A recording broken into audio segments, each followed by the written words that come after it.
was saved. Oh, rest like me. I once was lost, but now I'm found. What is going on, YouTube world? Sorry, I just have really chapped. I have lips that are just a little sore. Usually during the winter, usually they're dry. Hello, YouTube world. What is going on out there tonight? I was just watching Tanya and heard she does these really funny memes. My ribs hurt from laughing.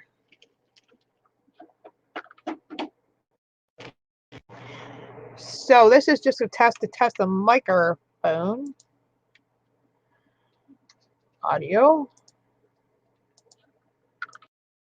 Testing 1, 2, 3.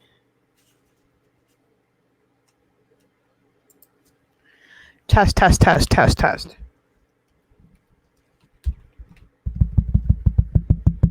That's weird. I don't hear it. Can I hear it now? Yes, I can hear it. Okay. All right. My excuses, my apologies, Tanya, but I looked at the time. I'm like, if I'm going to go live for a little bit, might as well start it now before it's too late. So I just wanted to say hello, everybody. My name is Michelle. If you don't know my name, please click on that bell. Help support Wizard's channel. I do have to ask Wizard if he's got some kind of thing going on. So I told him like PayPal or whatever. So people need to donate to the wonderful Wizard. Hey there, Jack. How you doing? Hey, Rye. Good to see you guys. Gentlemen, what is going on? So great to see you guys. So we're just going to wait for a couple of minutes here. I was like, what am I going to talk about tonight? I guess we'll talk about anything you guys want to talk about. You can put it in the chat.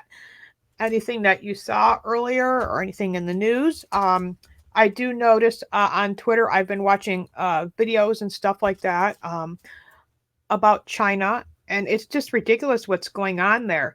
These people are being like literally banned from going anywhere. They're locked in their apartments. Some of them are being dragged out of their apartments in their homes by their hair. Some are being starved to death. It's just way out of control. I've never seen anything like this. And like I've said, for centuries and decades, from what I've learned about the history of China, China has been doing population control for a long time. Now, however, saying that, I do believe that this disease, this coronavirus, is just way out of control. And I think President Trump, now, this is just my opinion, I think President Trump needs to stop traveling from China to America, America to China. I think he should stop all traveling in all areas that are affected until somebody gets a control on this. Could you imagine what the death toll is up to now? It's just crazy. And it's scary because we have stores, even Amazon, you have stores like Home Depot and Lowe's who are selling out of masks and stuff like that. You have another group of people that are just going hysterical and worried and paranoid. It's just scary. And Sister Renee found out some information earlier when she was on Bible study. She said she got an email, but she didn't feel like discussing what was in the email because of fear of losing her YouTube channel, which I totally get it, because nobody wants to put this information out there. The media, you don't see them talking about this as much. If they do, it's just a 5-minute segment, and then they just move on to something else. I was glad to see one of the congressmen from the Republican side speak about this virus, but again, it was just a couple-minute segment, and that was it. It's like, I don't think people realize how serious this is. Does it mean that we all should start freaking out? Of course not. I have faith that God will protect me and my family, but I did what you call a super deep clean today of my house. I have tons of Lysol products because that's just the products that I trust. Some of you guys might try bleach and stuff like that, but Lysol I think works a lot better. I literally wash the floors, wash my walls, wash the bathrooms, wash their electronic devices, wipe down the computer. I did everything that I could think of where germs could be laying. Um, but this is, again, this is very serious. So, what do you guys think? Tell me below in the chat. I'm going to open my phone so I can see the comments. Please excuse me because I don't have my glasses on right now if I have not responded to any of your questions or statements.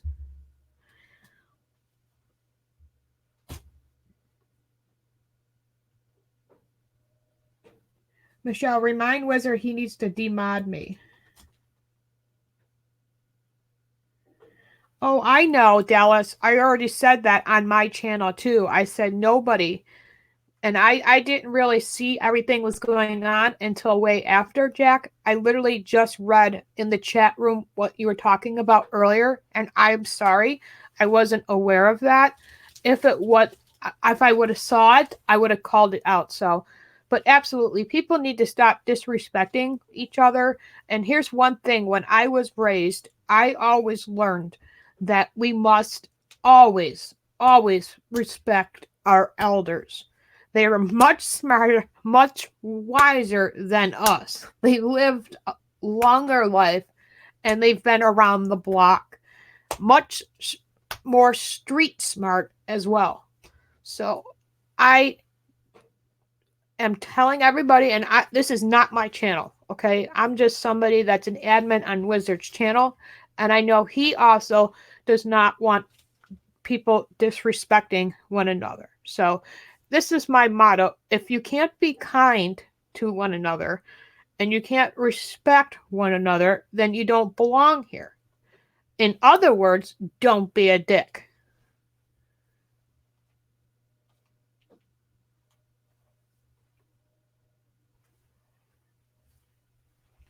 Hey, Huckleberry.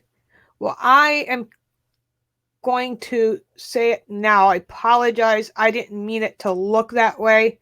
I guess I am a little bit different than you, Jack. My husband says this is one thing he does not like about me is that I let people continuously walk all over me and him and our family. And I just love that person. I try to get that person in our lives repeatedly, even though if they keep doing the same thing. Uh, I guess I have to work on that. So I want to be a better person. And if I've hurt or made you mad, I want you from now on, this very moment, this second, to forgive me. I don't want anybody to feel that way. Ryan, how are you doing? How is everybody doing? I want to get along with everybody. I guess I have such a big heart. I I just want to get along with everybody. So I didn't see anything new in the news. However, I wanted to see for the conservative websites that I follow.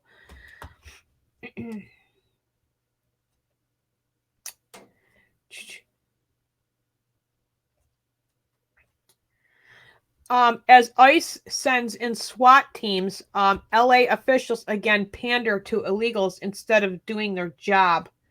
I saw this, but I didn't have a time to address it. But I can share the link if anybody's interested reading it. Kind of hard to find what to talk about when you're all alone here. If anybody would like to join the panel, I would like to give you out the link. So give me a thumbs up if you would like the link.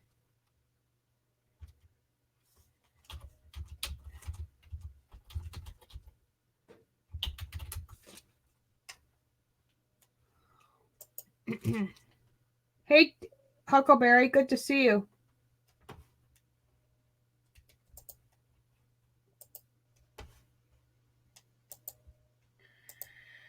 I'm not buffering, am I? I don't look like I'm buffering. Invite, copy.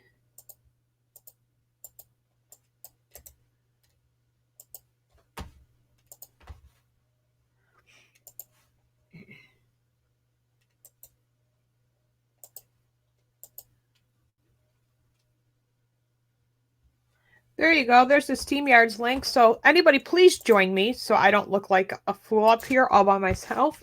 Sometimes I feel like, uh-oh, what am I going to talk about? Because I go live on my channel and I'm like, okay, I don't want to share the same topics that I already talked about in my channel because all you have to do is just go watch the video. So I'm running out of ideas what to talk about here tonight. So anybody, please join me in the panel here.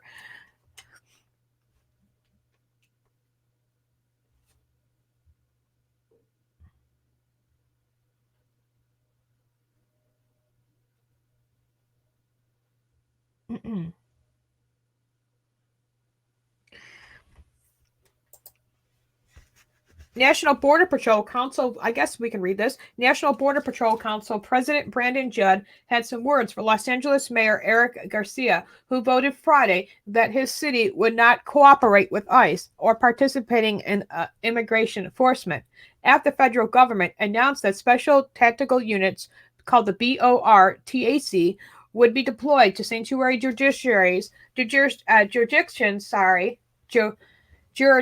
I can't even say the word, jurisdictions such as Los Angeles. As law enforcement officer, I had the right to remove you from the United States if you do not have legal reason to be here. When this mayor says, make no mistake, we're not coordinating with ICE. That is the wrong message to send. That's why people cross our borders illegally. That's why people flood the city of Los Angeles, because they know that it's a safe haven. It's no longer going to be a safe haven when ICE comes. If BROTAC comes in and does their job. Well, you know me, I'm a strong advocate for ICE. I stand with ICE. I don't stand with people who continuously break the law. And think about this. These people, these illegal immigrants that are coming in here who continuously breaks the law by coming here illegally and then hides out in Los Angeles. Do you know more than, I would say, 50% of those illegal immigrants are dangerous illegal immigrants? We're talking about illegal immigrants that committed murder, rape, involved in sex trafficking, part of the drug cartel, part of the MS-13 gangs. None of these left-wing libtard mayors, Democrats, are going to sit there and say that it's safe. It's not a safe haven when you have chaos and out of control. On top of that, the city of Los Angeles, especially Maxine Waters district, is out of control with homelessness. How would you feel if you're a business owner for the last 20, 30 years, and maybe it's a local Italian restaurant, and somebody's parents own the restaurant and now the kids have taken over the restaurant, and now you have to close down that restaurant because the whole block smells like shit and urine? It's out of control.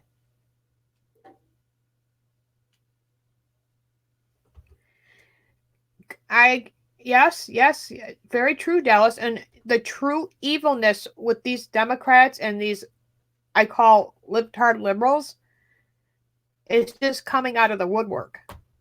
And I hope the people, the residents of California, especially Los Angeles, had enough. But saying that now with these people and the residents and the voters of Los Angeles and California, if they said they had enough but don't do nothing, then how do they expect change? You know what I mean? It's just like Chicago, Illinois. It's always going to be a Democrat. Illinois is always going to be a Democrat state, especially Chicago. Nothing's ever going to change for the city of Chicago because of the way they vote. Garcides, Iceland's are, I'm trying to pronounce that word. Give me 1 second. Garcides, Iceland's wasn't surprising. What would have been surprising is if he announced that he was going to have his city thumb the state's SB 54, which rendered the entire state as sanctuary jurisdiction, as he done last summer with President Trump announced enforcement sweeps. Garcetti made Know Your Rights video aimed at illegal aliens in the city. Let me see if I can share this video. Hey, Buffalo Bills. Let me give you the link if you want to join. I really hope somebody joins here because I'm talking to myself. And I wouldn't mind having somebody on with me. Sometimes it's lonely all up here by yourself. Okay.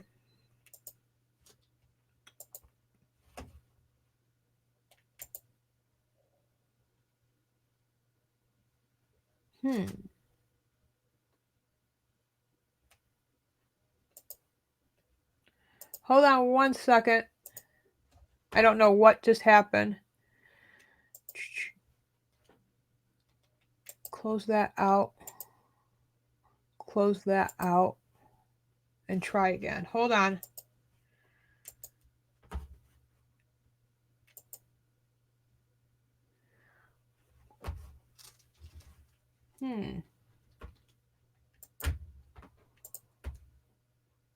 I have no idea. But now it's saying your browser has blocked the screen. Click the screen icon, your address bar to allow access, then reload the page.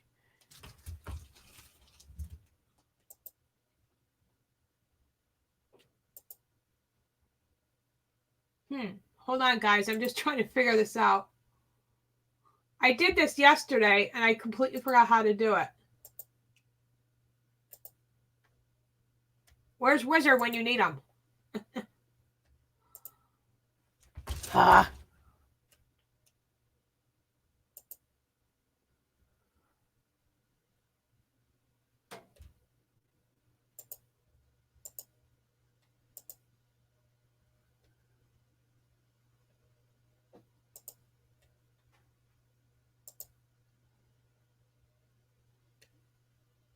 Okay, let me see if it works now.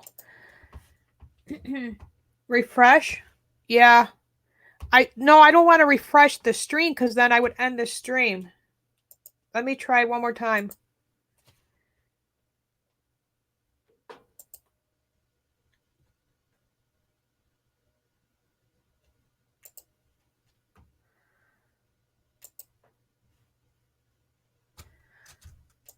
Nope.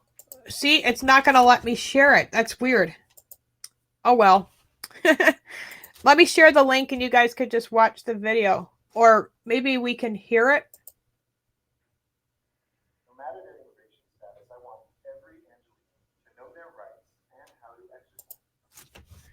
Did you guys hear that video?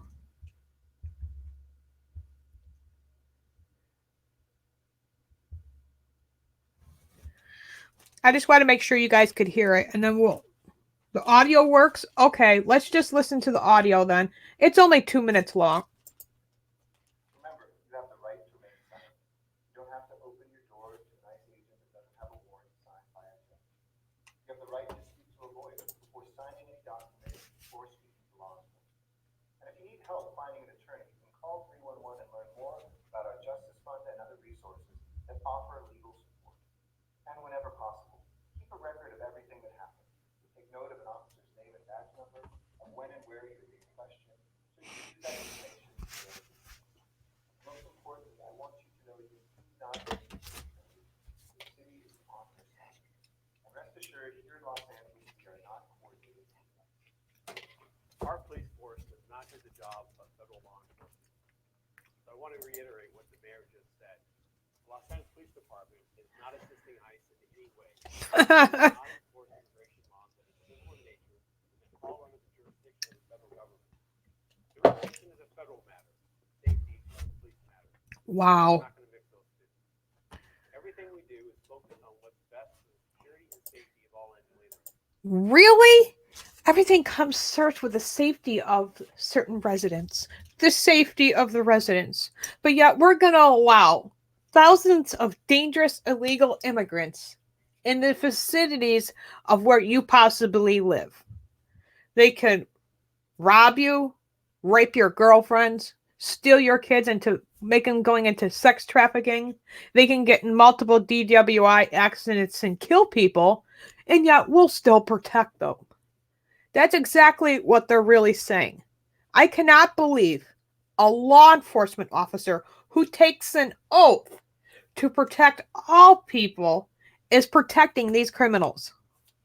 Let's continue to listen in. There's only a couple more minutes of this video. Let me know what you think, because am I wrong?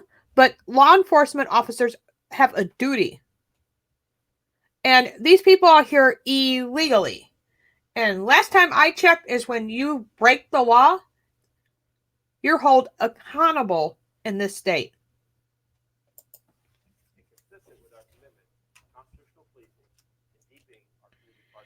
You can't hear it? Oh well. I tried sharing it, but yeah. I'll share the link so you can see it, Crow, yourself. Wizard's not here. For some reason, I'm having a hard time sharing this video.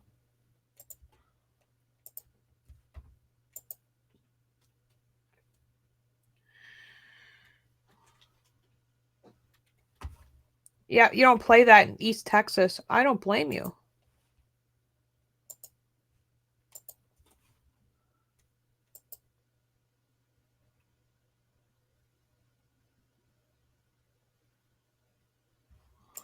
Maybe if I got an idea. Hold on.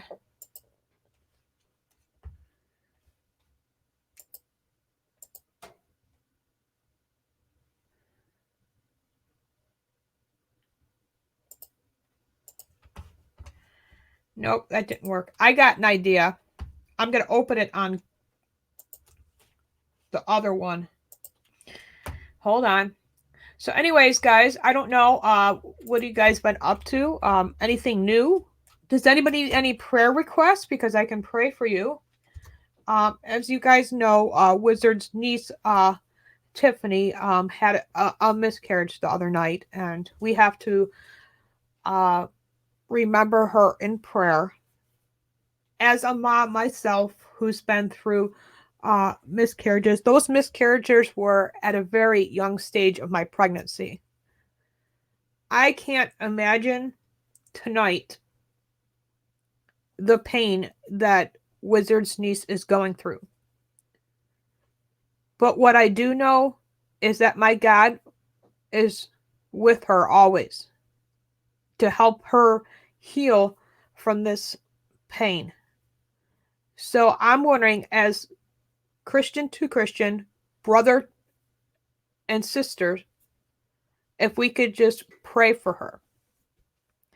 I look at you guys like my family.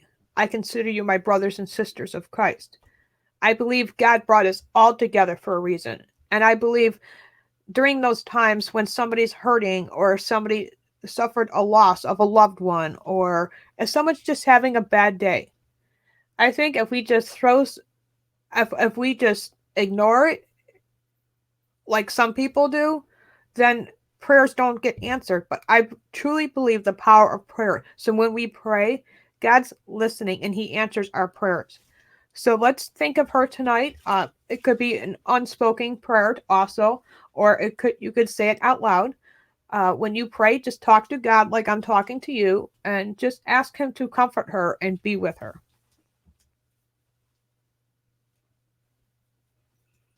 Yes, and Wizard too, absolutely. I can tell Wizard's hurting too, because Wizard's a family man. You know, he loves his family, and even his ex and stuff like that, he gets along with them and her, and I think that's a great thing. You don't see that often when two people get divorced. Sometimes they never talk to each other again, or when they do talk to each other, it's so disrespectful. You know, it's hard to be around people like that. But not Wizard. He gets along with her, and I think that's just wonderful. And they're all in pain tonight, the whole family. So just please pray for the family. I really appreciate it. I'm not the best person to pray out loud. I don't know if there is a certain grade about when it comes to praying, But what I do know is I know that God listens and God loves each and every one of us.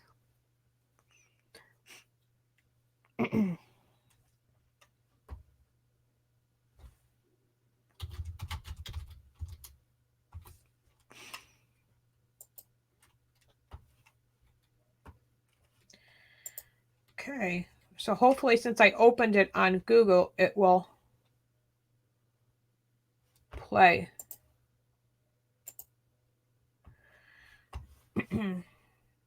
Go back to Firefox. Yes, amen, Ryan.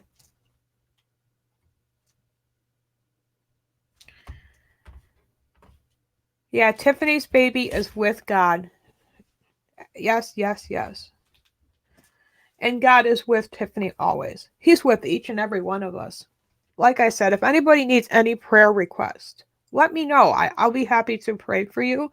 Or I could ask Sister Renee.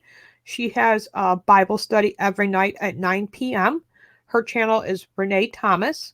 So if anybody needs prayer requests, and if sometimes they're unspoken prayers, please join us. And she usually goes on every single night. And I love to see you guys over there. Oh, you're welcome, Wizard.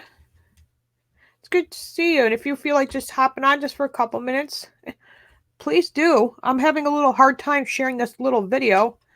Let me see if I can do it again. I'll try one more time.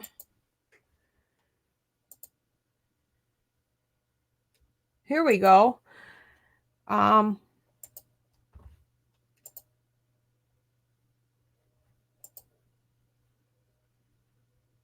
What happened?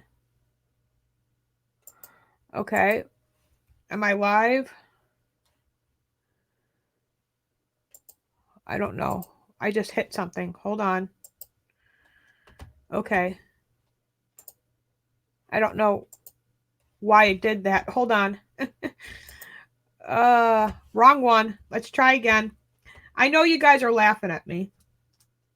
She's out of the hospital now and she's fine, and the doctor says she should be able to try again in the future. Well, that's good, Wizard. That's good to hear. I'm having a super hard time sharing this video. I don't know why it won't work.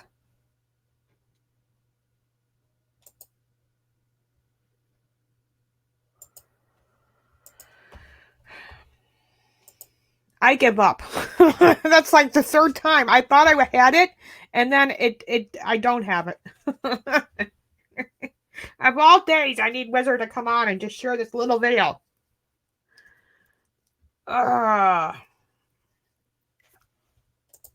Basically, the video, like I said, is just an officer just sticking up for the criminals. And I just thought I should share it because it's just disgusting.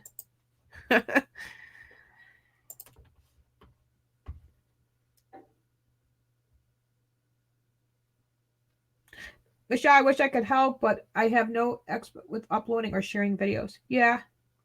Buffalo Bills, there you are. I thought you maybe you left. Do you know if battery's around?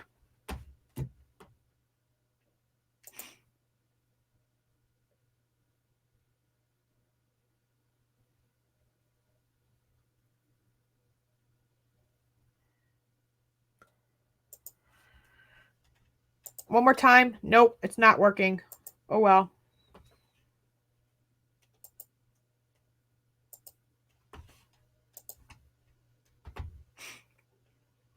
I'm going to share the link. I'm going to share it somehow.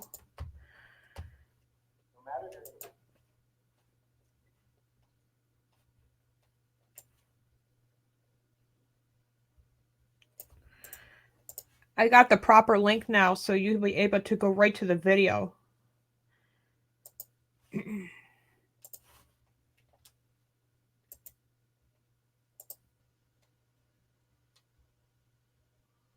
I have to cut it in half because it's really long.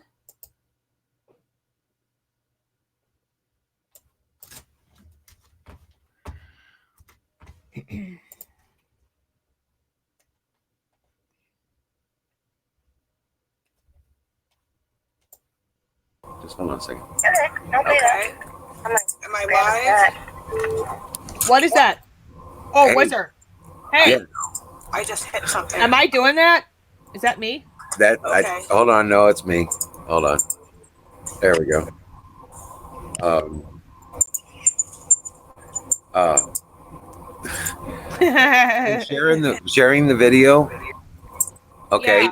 when you're in the browser that you use all the time, You mean the one that I'm using right now for SteamYards, that browser? that one. What you want to do is you go into that one and you open up the link on a new window from that browser, Oh, okay. and then when you go into share screen, it'll actually give you that option on the selection, and then share allow it, and it'll put it right. It'll give you a secondary window, and then you've got the right selection down there, and you'll be able to just select that window itself. It makes it really easy. Okay. Yeah. I was gonna head out. I was gonna head to bed early tonight. But the reason my screen is dark is because I've already lost battery for the day. Oh, it's okay. I'm just glad you're okay, and you know that we're praying for you. Absolutely. Thank you guys. You're welcome. All prayers are gratefully appreciated. Yeah, but she's out of the hospital. She's doing good. Um, yeah, and obviously she lost the baby, but she is not damaged. So Are they gonna have some kind of service for the baby? I I don't know just yet. Um, and but I'll find out and all that. But I'll probably find out that real soon. Okay. But yeah, that yeah, she still needs our prayers. I mean, because this is you know, I mean, it's just a horrible Well, it loss. is. Like I said, the farther along women when they're pregnant and they have a miscarriage, it's harder it is, to be able to handle that. And it's so much emotional pain along with it. I can't imagine. She's such a good person. She's a beautiful girl. She's got a Aw. wonderful husband. You Well, know, that's good that she's got that support. yeah, and a great family. So I just, I mean, it just breaks my heart for her, you know. Yeah. So, but yeah, thank you all for your prayers, and God bless you all. Thank you so much, Oh, you're welcome. and thank you guys for being there, for just being there. I thank God for each and every one of you. Aw. Well, you're welcome, brother. Anytime. And okay, well, I'm gonna head back out All and right. dream well, Patriots. Dream well. Yeah, Thank you for telling me how to do that, by the way. you got it. You got it. All right. All right. Bye. Okay, well, that's a good thing. See, praise the Lord. Praise the Lord, but absolutely keep her in prayer. Absolutely. So we're just going to finish the rest of this article because it's literally only a 2-minute video anyway. Where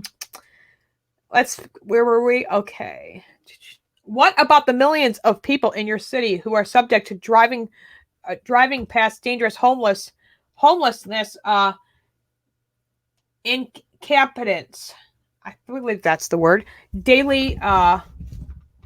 Could you guys hear me? By the way, I don't know what happened to my audio.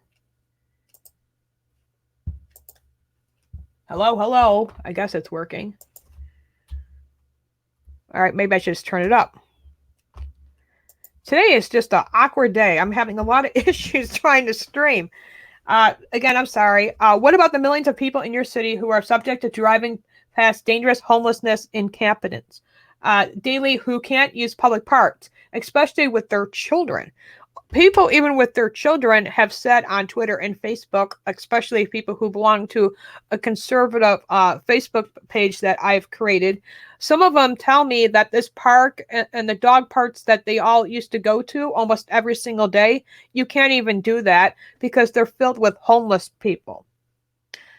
And it's true. There's always these needles or whatever you call these drug needles. They're everywhere. People shooting up drugs at the parks, people shooting up drugs at the train stations, in the bathrooms, people overdosing and dying in public bathrooms such as fast food restaurants. All this stuff is going on, and what does the politicians do about it? Nothing. What do the police officer of this area does about it? Jack diddly. And especially for the children can't even go to public parks anymore because they're covered with mentally ill and perverts. Folks, I said it, mentally ill and perverts. Some who masturbate, get this, masturbate in the open, right? Or commit rapes in broad daylight. This has been going on almost every single day. And they say 1 out of 3 women who are jogging in public parks or bike paths are being raped. And do you hear this on the news? No.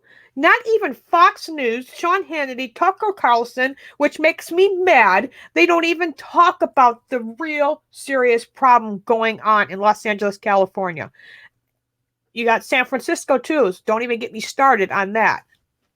Los Angeles Police Chief Michael Moore joined Garcetti for the video that I was trying to show you guys, promising illegal aliens who are low-level criminals that they don't have to worry about the LAPD interfering with their fun by helping ICE deport them. That's right, a police officer who basically lets them do whatever they want.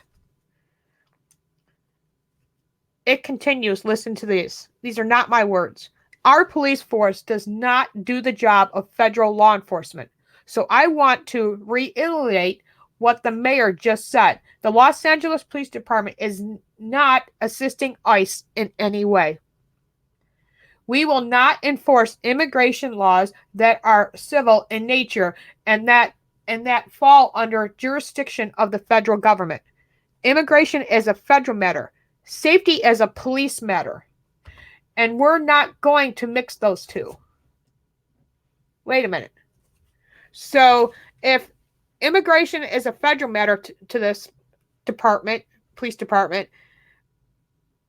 right? Immigration is not a problem for them or a matter. They don't care. But safety is.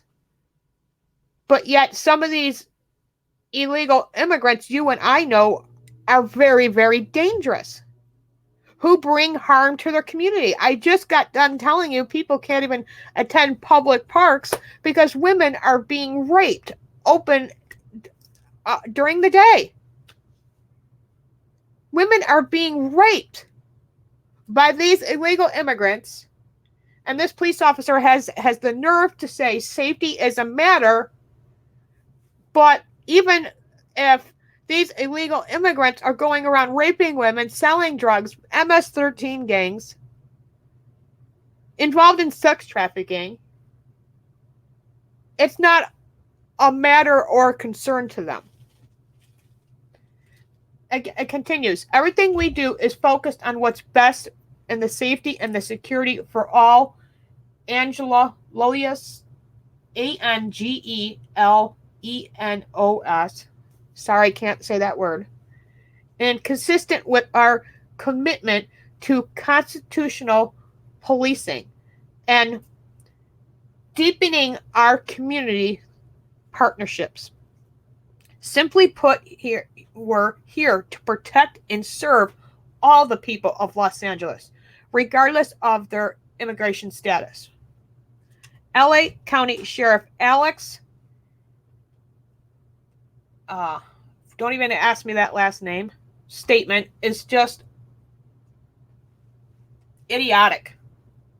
The poorly thought out plan can only be seen as a tactic to immediate an already vulnerable population and drive them deeper into the shadows. The statement said, "We are not any safer if any segment of our population is afraid to report crimes to the local law enforcement." The argument is simply false. The reason additionally simply trained ICE agents are being sent to cities like Los Angeles is because those jurisdictions is the most instances refuse to honor ICE detainers issued to criminals being held in their jails, instead requiring ICE agents to take additional step of having a warrant signed by a judge. California law also prohibits state resources from being used to enforce federal immigration law. So ICE agents cannot go into the jail or the state property to interview people or apprehend criminals when they're released from California resolving door jail system. Exactly, resolving door jail system, meaning these illegal immigrants, criminals, dangerous illegal immigrants have a revolving door jail system, meaning they go in, they go out, they go in, they go out. According to the DHS, the number of non-detained cases increased from 2.6 million in the fiscal year of 2018 to over 3.2 million in the following fiscal year nationwide. ICE Director Matthew Albence released a statement explaining both why obtaining a judicial warrant for an arrestee to be turned over to ICE, instead of using the perfectly legal detainer system, it's simply not possible, and why these additional officers are needed in sanctuary jurisdictions. With 5,300 ERO enforcement and removal operations, law enforcement officers, some of whom were detailed to the border, ICE does not have sufficient resources to effectively manage sustained increase in non-detained cases, which is exacerbated by the rise of the sanctuary jurisdictions. Due to these policies, federal officers are forced to make a large arrest of criminal aliens who have been released into communities. This effort requires a significant amount of additional time and resources. When sanctuary cities release these criminals back to the streets, it increases the occurrence of preventable crimes, and more importantly, preventable victims. Bill Barr is sucking bigly now. Oh, don't even get me started on him. Guys, I'm going to be right back. I have to use the ladies' room. Ryan, since you're the only mod that I can see right now, I think we have Ryan. Could you hold the floor real quick, buddy? Or Dallas? I'll be right back.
I have to see if somebody wants to join me.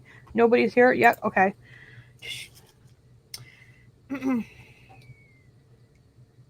Preventable victims like Marlon Ferries and Gracie Aguilar, both whom were killed by illegal aliens who offered again almost immediately after being released from California jails. That's right. You know, how many times have we seen this? Even a victim was invited, these parents were invited to the State of the Union. Do you remember that? these parents who lost their daughter because of an illegal alien or criminal. And she was murdered, plain out murdered, right? And when Nancy Pelosi ripped that address, it was like spitting on those parents. Like, Nancy Pelosi did not care about those parents' emotions and their feelings or the loss of their daughter. She literally said that the State of the Union was filled with ridiculous, racist bullshit. Let's just put it in Nancy's words. But it was actually complete opposite. And you know what, tonight? You know what she likes to say? That Donald Trump's not her president. Well, I'd like to tell you tonight, Nancy Pelosi, you're not my House Speaker. Ferris, an Air Force veteran who was sexually assaulted and brutally beaten to death by two men, one of whom was an illegal alien whose ICE detainers were ignored by jailers.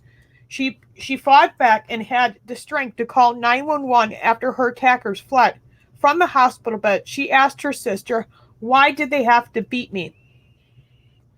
6-year-old Gracie was mowed down in her own front yard by a drunk driver, an illegal alien who had been arrested numerous times for drunk driving. Guys, numerous times. If that was you or somebody that you know, like an American, what happens when you get a DWI, especially after numerous times? First of all, you would have been in jail where this never would have happened. Second of all, if you got a DWI, you lose your license, okay, for so long, like maybe a year. Then if you get another DWI, you go to jail and prison even longer. And then when you get out, you got to fight to get your license. Then if you do it again, you permanently lose your license and you'll spend the rest of your life in jail or prison. But nope, not an illegal immigrant. You can drunk drive, kill people, move back to Mexico, come back to America, and commit the same crimes repeatedly.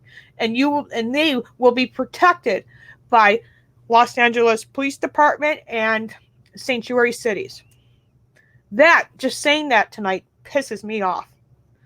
These stories resonate with me because in addition to covering them for Red State, I've spoken with the devastated family members left behind. Let's continue the article. Garcetti, Moore, and Villanueva had to be aware of similar stories. How can they continue to act that way and do champion such destruction, heartless and contrary to the rule of law and policies? Note, they're all about ensuring that criminal illegal aliens, who are the ones ICE is targeting, feel like they have a green light from law enforcement. Feelings are what's really important, right? The fellow Angelino and granddaughter of a legal immigrant sums up our thoughts.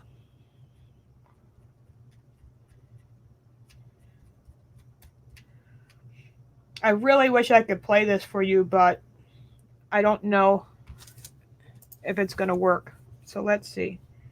Hey, Tanya.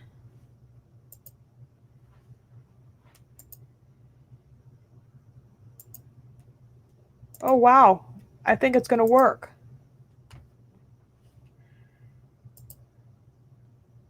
Nope. Ugh. That was weird. I give up. It's like I click on it and it's available, and then it doesn't want to work.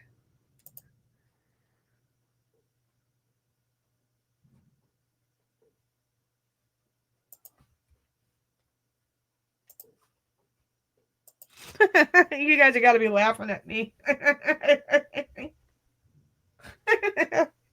It's something like a 2-minute video, and I keep trying to share this poor video. Ugh. Anyway, what do you guys think of this? I mean, we've heard tons of stories. We've watched documentaries. We've heard from our own president how many people have suffered because their loved one has been killed by a legal immigrant. And then you have a whole police department who protects these criminals.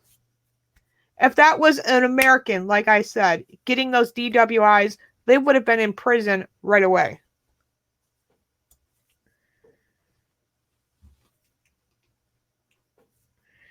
I'm in fitting in, but I am in until I sleep. If I miss commenting, it's because I'm putting RJ to bed. He doesn't live by the stereo. That is too funny how you play with that stuffed animal. You crack me up. That is just fun. You gotta have a good laugh, right?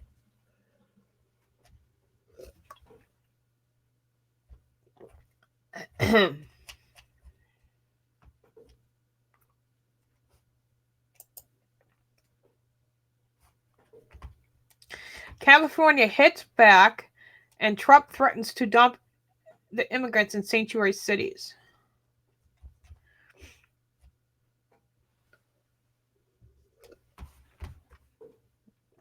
I hope President Trump continues to keep building the wall.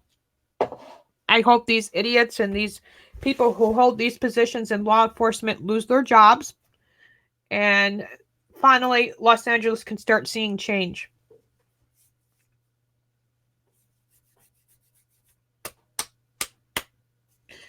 So nobody is joining. Where's Canoe tonight? Buffalo Bill, you don't want to join the stream? Anybody? Anybody? Hello? Anybody? Anybody? Anybody out there?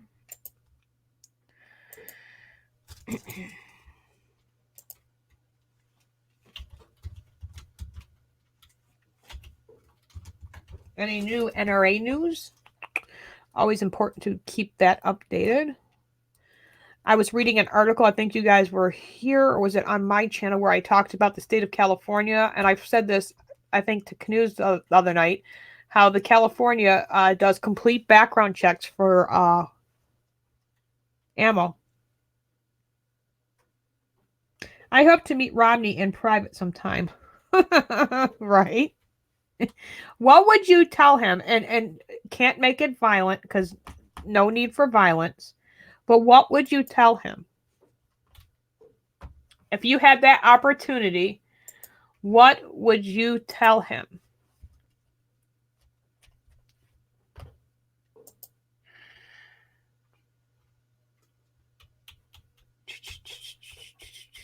I don't know where the news is. I tried logging in, but it... Let me try again.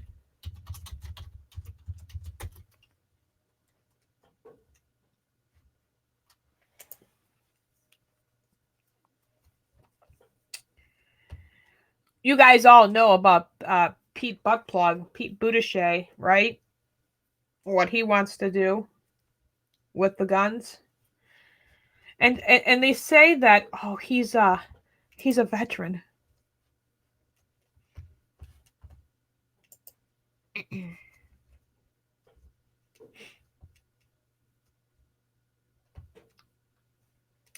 Michael Bloomberg back in the... I don't want to say it again, but back in the spotlight again. It's like I've watched so many Bloomberg commercials. It's hard to even watch TV anymore, because every channel you go to, there's Bloomberg. Bloomberg again. And his message is so full of doo-doo. Like he's got poopy coming out of his butt and his mouth at the same time.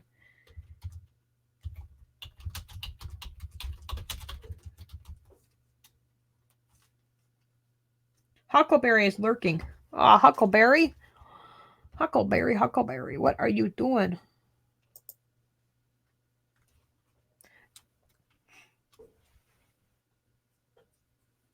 Okay, Tom Homan says, if you guys don't know him, he's a part of the Trump administration, I believe.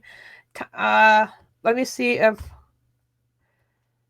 it'll let me play this one, which I doubt it. Because I'm having a hard time sharing the screen tonight.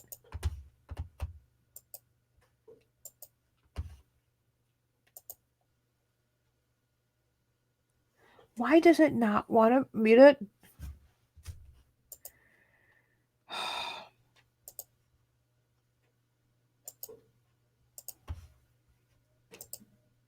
I don't know why. Firefox does not like sharing the screen. And I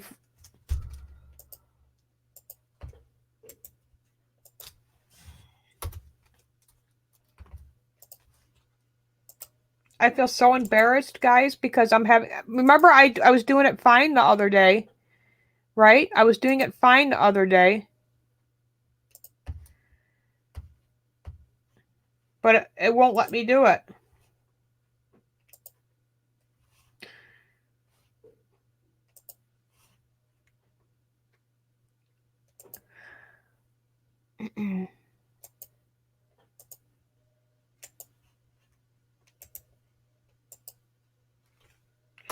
So hold on 1 second. Let me try using Google. Don't feel embarrassed. I've had many malfunctions.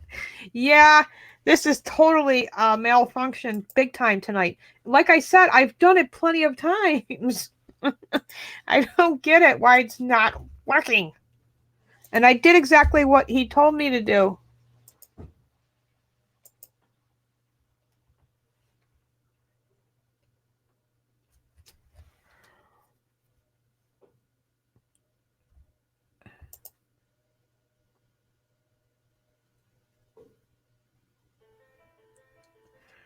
The once weekly Trulicity pen. Each pen is filled with a week's worth of Trulicity. Trulicity, along with diet and exercise, can help lower your A1C and blood sugar numbers. In a study, 94% of people said the Trulicity pen was easy to use. You just push the button, and the pen delivers your weekly dose. Plus, you don't have to see or handle anything, and it can fit into your busy life. Trulicity is a non-insulin once-weekly injection to improve blood sugar in adults with type 2 diabetes when used with diet and exercise. Don't use it as the first medicine to treat diabetes, or if you have type 1 diabetes or diabetic ketoacidosis. Don't take Trulicity if you or your family. Thyroid cancer, you're allergic to Trulicity, or have multiple endocrine neoplasia I syndrome hate type 2. ads. How do you get Stop the ads to Trulicity stop? and call your doctor right away if you have symptoms of a serious allergic reaction, a lump or swelling in your neck, or severe stomach pain.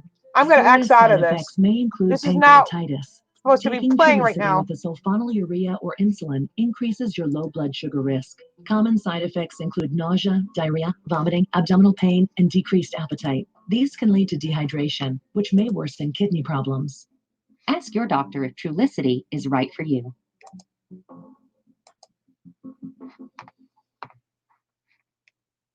I don't know why I did that. I give up, though. Well, the president's exactly right. Like, Congress isn't going to fix it. I asked them for 2 years to fix it. They're not going to fix it. They want to be a 2020 issue. I'm Look, having a hard when I was time, judge guys. Just director give me in 1 minute. California, passed their sanctuary law. I sent a lot of additional agents out to California, and they said it was known as retaliation. It wasn't retaliation. When you take an agent out of jail, an agent that can process 10 illegal aliens during a shift, and you choose to kick the officer out of the jail.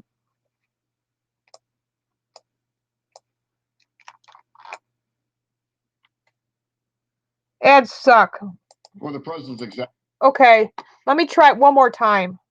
Because I saw this on Twitter, and I thought it was important to share, and I forgot to share it on my channel tonight.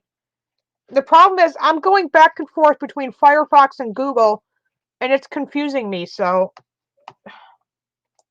I'm starting to get agitated, and when I get agitated, I can never get nothing to work. Try one more time, okay?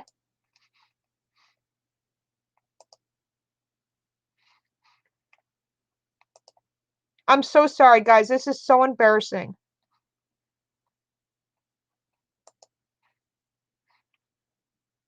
Exactly right. Like, Congress isn't going to fix it. I asked them for 2 years to fix it.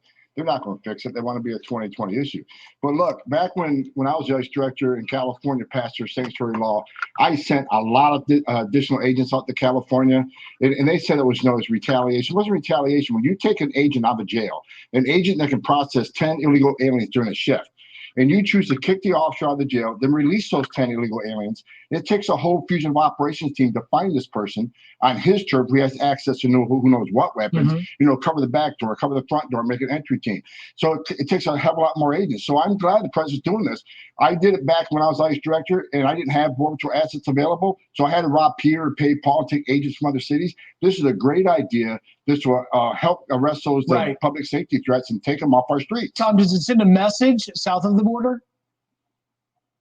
Absolutely. It's going to send a strong message that, look, this country is not open to illegal immigration. If you're lucky enough to get by the Border Patrol, you're not home free, no matter what the Democrat leadership wants to say.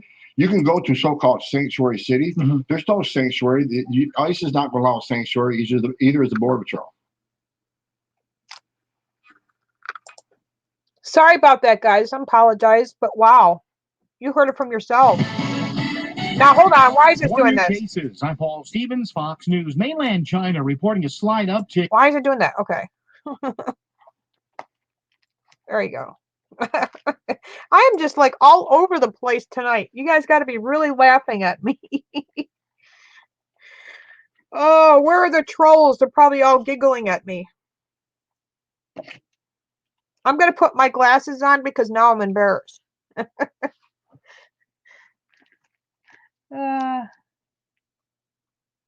Come slap this. Fun. What? Oh, hell no. Is somebody in Twitch bothering you? Oh, hell no.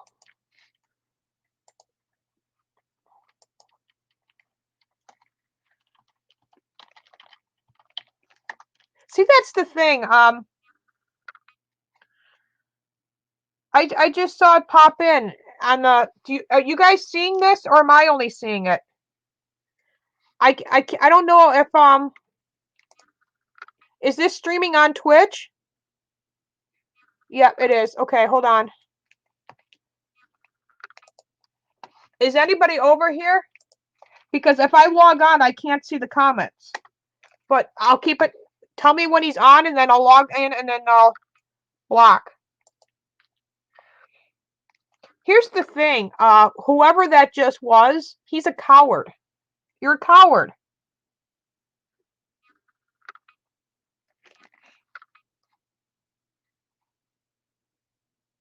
Canoe, are you here? I need you to join me, Canoe. Please tell me you're in the room.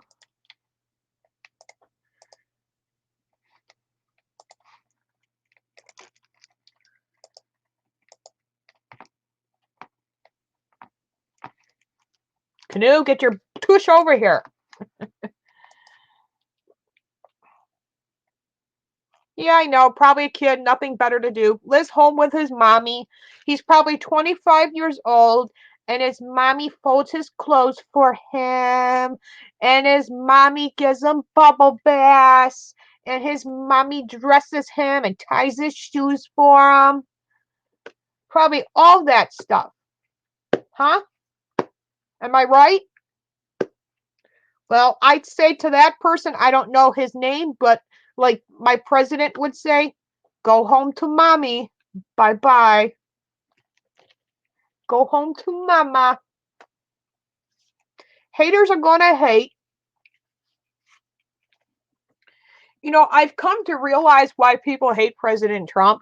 And here's the main reasons why people hate President Trump. I bumped into somebody the other day. I was going to an ATM.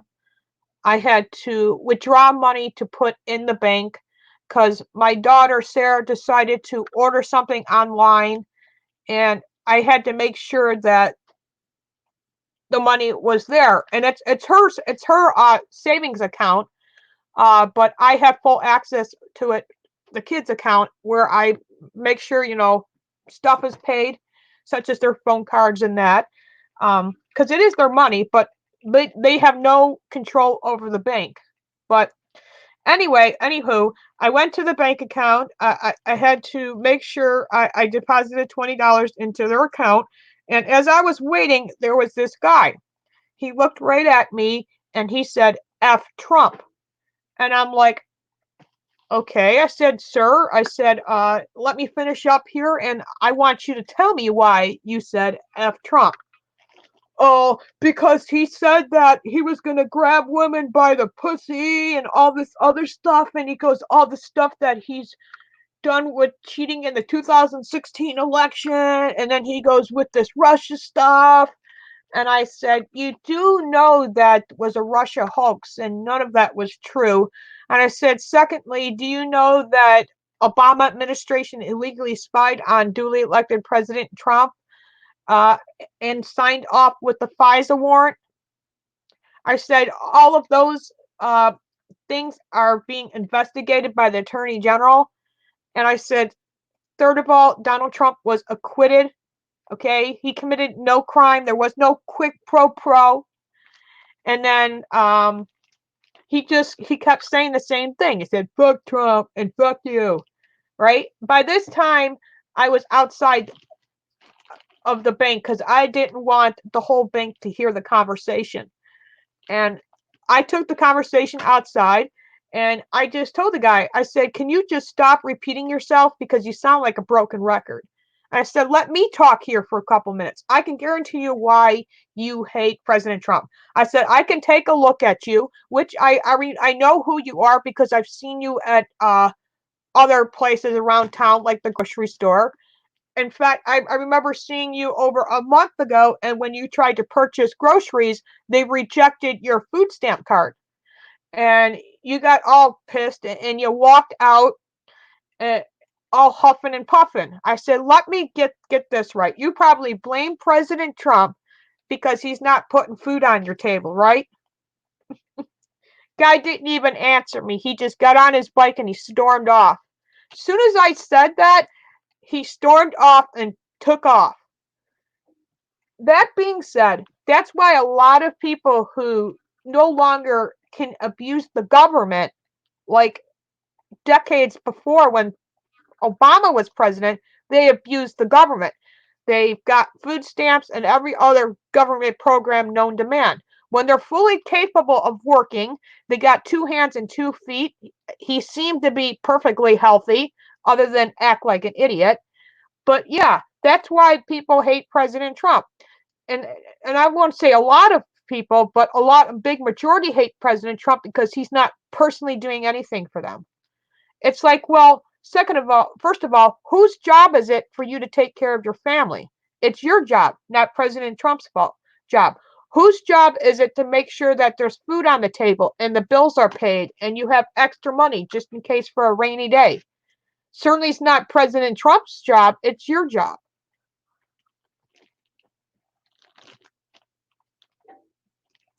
Roger Stone. Yes, yes, yes.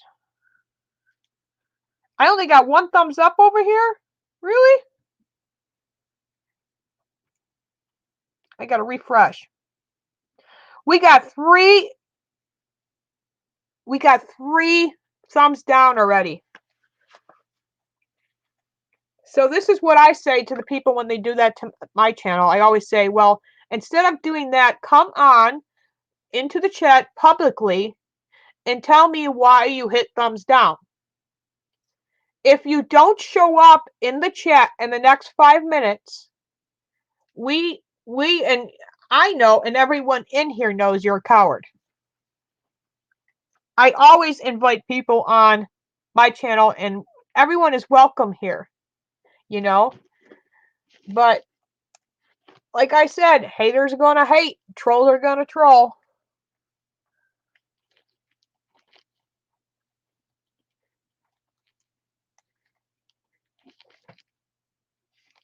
Carpenter. 3 for me. I'm gonna. Carpenter must be on. Oh yeah, you were on Twitch. Okay.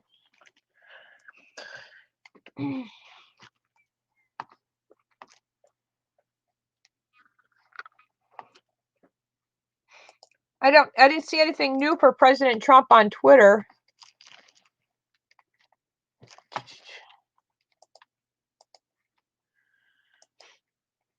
Anybody on Twitter? Let me know. I'm on Twitter. I'll share the link too, so you guys can find me over here.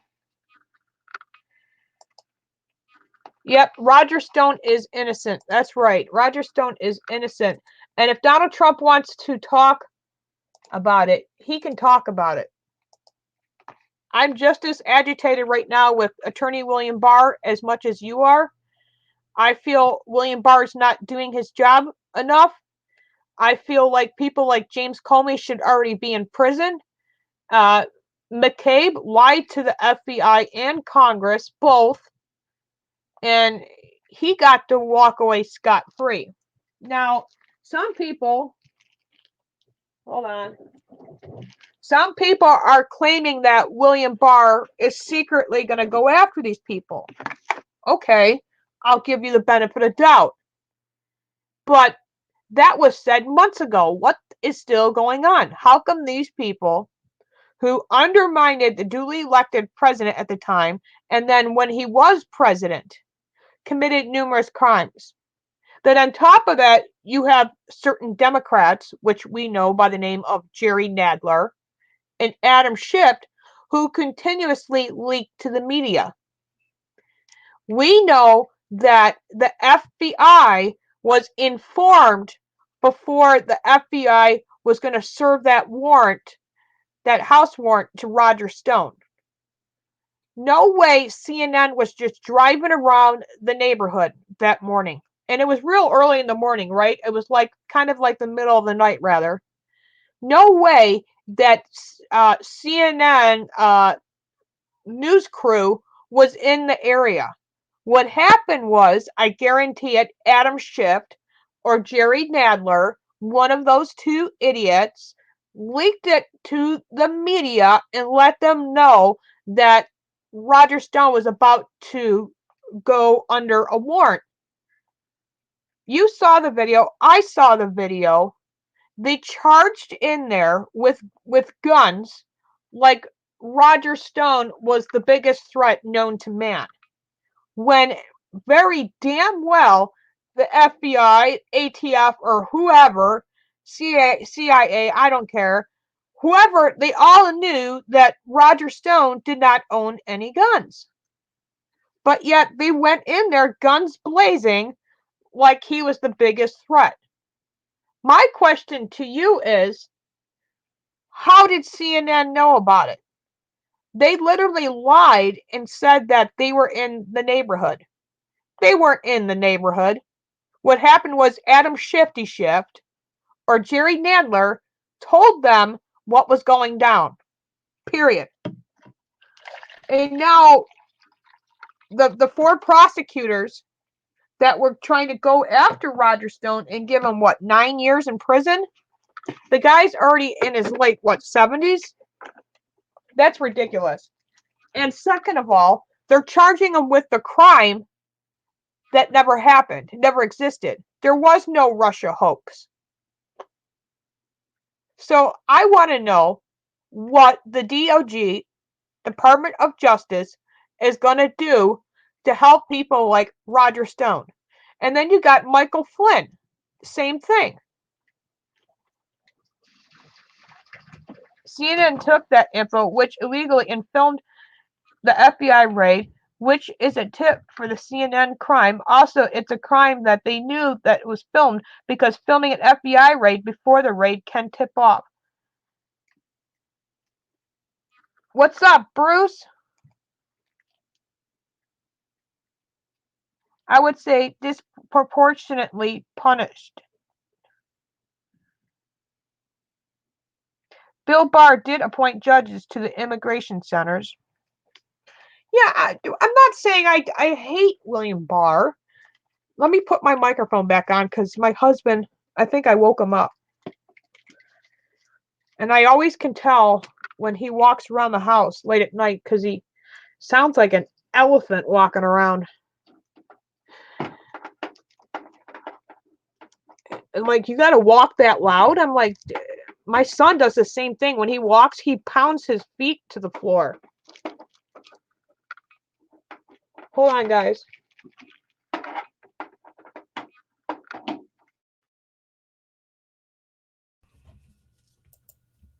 We had I made another roast. My son loves roasts, and I had a bunch of them still left over. Some of them are Venice, leftover deer meat. But this time we had a roast that's probably was in the freezer for good 2 months, an Angus roast, and I made that with bouillon cubes, and I put some carrots in there, put some onion in there, and then I made a bunch of elbow noodles, and I made sure I made enough beef broth. And then what happened after my son had a couple slices of roast beef, I think he had a biscuit or two, I turned around and I made it into vegetable soup. So that's what I'm going to have when I get done here. I'm going to have some homemade vegetable soup. What did you guys have for dinner? Oh, I love Venice.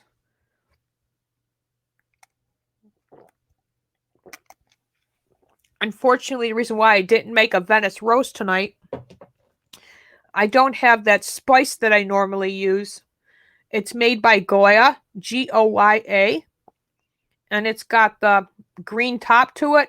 They're different colors. You got the green one, the yellow one, the red one with the yellow, but I didn't have the green label one, or else I would have made that. You had a foot long? Oh, she's backstage?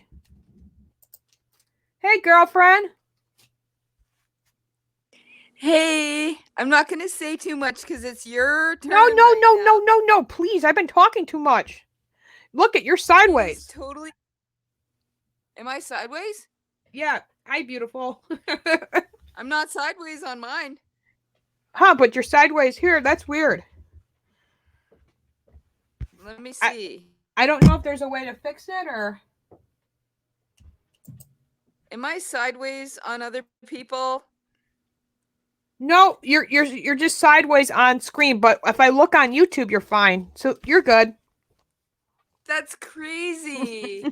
As long as you're looking good on their YouTube there, you're fine. You see the stereo, Raj has been put to bed, but Yeah. I don't really have a lot to say. I think that is so funny that you use comedy and use a stuffed animal. That is just... Yeah, he's like my channel mascot. He is the mascot. It is just funny. He's a keepsake. Yeah. That's funny. Oh, no, please talk away because I talk too much. I love your live stream. I can't wait to watch more. You're the best at memes. I wanted to ask you too. Do you yourself use a meme creator? Because I noticed that Carpa Duncan uses a lot of programs to do those movies. I'm not able to download a meme creator right now because my laptop is not supported by any programs online. Oh, so wow. I need a new laptop in order to create memes, and I do have a lot of ideas. But right now I'm just restreaming the old favorites. Yeah, I love them. They're funny. I like Carpet Duncan, and I like that Silent Green he does on Twitter. He takes movies and he puts people's heads on it. That's funny. Have you ever done anything like that where you've taken movies and put people's heads on it? No, I don't have access to that right now, but I do have a lot of ideas. So that's awesome. Right now I think the hot topic is Roger Stone right now for you guys.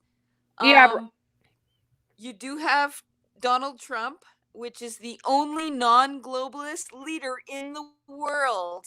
Tell me about it. And the only unfair thing that's being done by the swamp is the unfair prosecution of Roger Stone. So I think that's a really hot topic that we should cover. Oh, yeah, that's what absolutely. People really want to hear right now. Absolutely. They're literally trying to charge him for a crime that never even happened.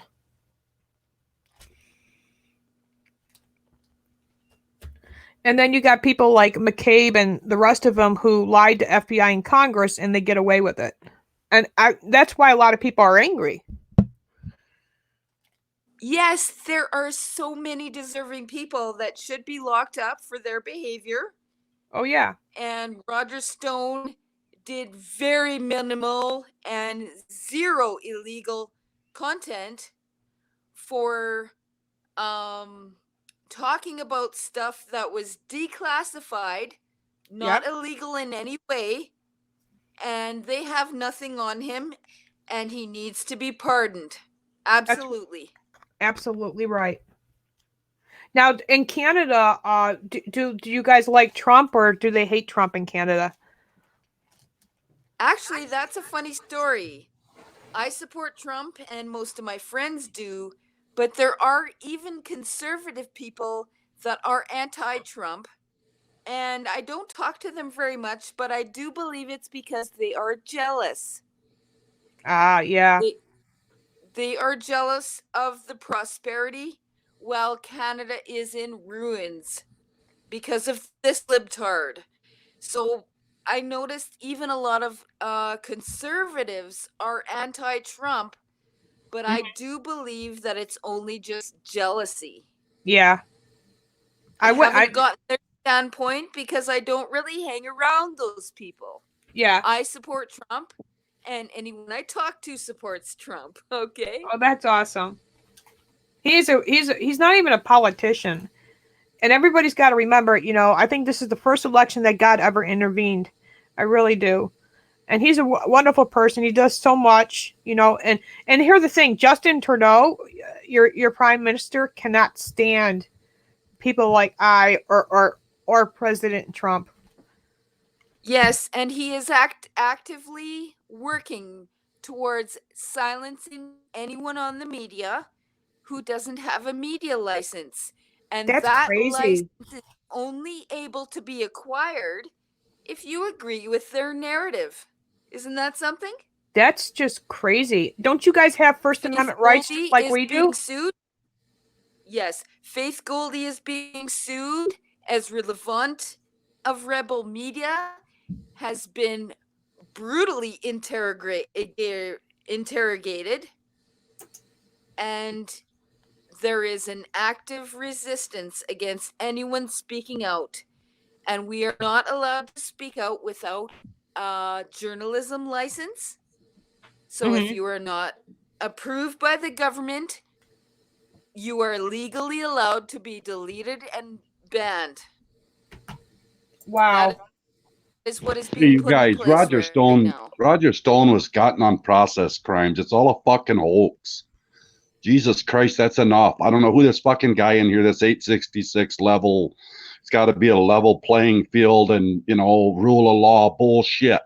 The Yeah. whole fucking thing to start with from the fucking beginning, from the very beginning of the Russian investigation, was a fucking criminal act to begin with. Oh yeah. Yep. Everybody that's been charged in regards to this has been through fucking process crimes. Do you know what a process crimes is? That's when you misremember a fucking date or a time. That's not an actual fucking crime you commit. Yep. That's when you misspeak, when you tell one body, oh, hey, it was the 14th of October that this happened on. And then you go to another body and they ask you and you say, oh, it was the 13th of October. That's a fucking process crime. Yes. It's bullshit. The That's well whole said. thing is bullshit. And I even saw Democrats that even the Democrats, some of them do agree. And we're not fucking sentencing of falling 9 for this years shit for that is anymore. excessive. Yep. I don't blame you, Carpenter. A lot of people. Sorry, I'm just pissed. I'm sitting here watching people stick up for this bullshit, and you want to the fucking rule of law? You want to talk about the fucking rule of law? Yep. And you want to throw that fucking guy because if I remember right, it was a fucking tweet that he didn't remember some word in a tweet. That's right. He misspoke about a fucking tweet. That's right. Exactly. Yes, that's why enough of this. I want to see the rule of law. I want all those people hung up. When FISA goes down, we're going to see it, people. Oh, I know. But here's the thing, Carpenter Patriot. I'm getting just as pissed and angry, and even sent a nice little message to the Attorney General because it's like he's sitting on his fucking hands. I don't understand it. What's taking so long? Okay, what he's doing right now is he's just showing the whole world what hypocrites these fuckers are. because they're throwing these people in under bogus, made up fucking process crimes. They're trying to commit him to prison for 7 to 9 years on something that is fucking made up. Okay, now we all know Andy McCabe and what Barr let him off of was leaking to the media. That's the only thing he let him off of. That's Nothing right. else. That's Okay, right. he's letting him off of then that crime. We watched him on tape do live on television. You can rerun it. Mm-hmm. And what he's showing them is that, you know, this is the hypocrisy of these fucking Democrats. And Democrats, hell, they're socialists, these communists. This is the hypocrisy of these people. They want to throw you in jail because you misremembered a date or misspoke on a word, but they'll sit in front of Congress and lie. And what they're getting them to do is go around and tell everybody, oh, you know, we want to get the rule of law, the rule of law, the rule of law. And then he's going to slam them on the head with the rule of law. Yep. You're absolutely 100% right. 100%. I've been watching this shit. I've been watching this fucking walking fucking, I don't know what you want to call it. I'm just a carpenter, and I can see through all this bullshit. Right? Sorry, guys. I'm just I'm it. just as frustrated as you. Like, I almost put my foot through the TV when I found out McCabe was walking. I was like, I just hope there's something better planned. But that guy, he belongs in prison too. I just couldn't believe it. And then you got that Brennan guy who goes on CNN, and also him too. Like, what the hell, man? Yeah, it's a crock of bullshit. And it's like I keep telling everybody, I'm not fucking going along with this shit no more. I'm calling them out. I'm You're gonna mad come at up the and run your DOJ fucking too. mouth at me like that guy was doing. Oh, well, you know, I'm just about the rule of law. Are you worried that it was this crime and not that crime, or this one was more? That was bullshit. That's right. Sick of bullshit. That's what those fucking clowns do. Those fucking leftist dumbasses. They talk in circles and they talk in circles and they never say a thing. Now, what were they saying Michael Flynn did? Kind of the same thing, right? It was just, it was the fucking FBI said he wasn't guilty. That's right. I remember. Yeah, they're in the wrong freaking meeting, eh?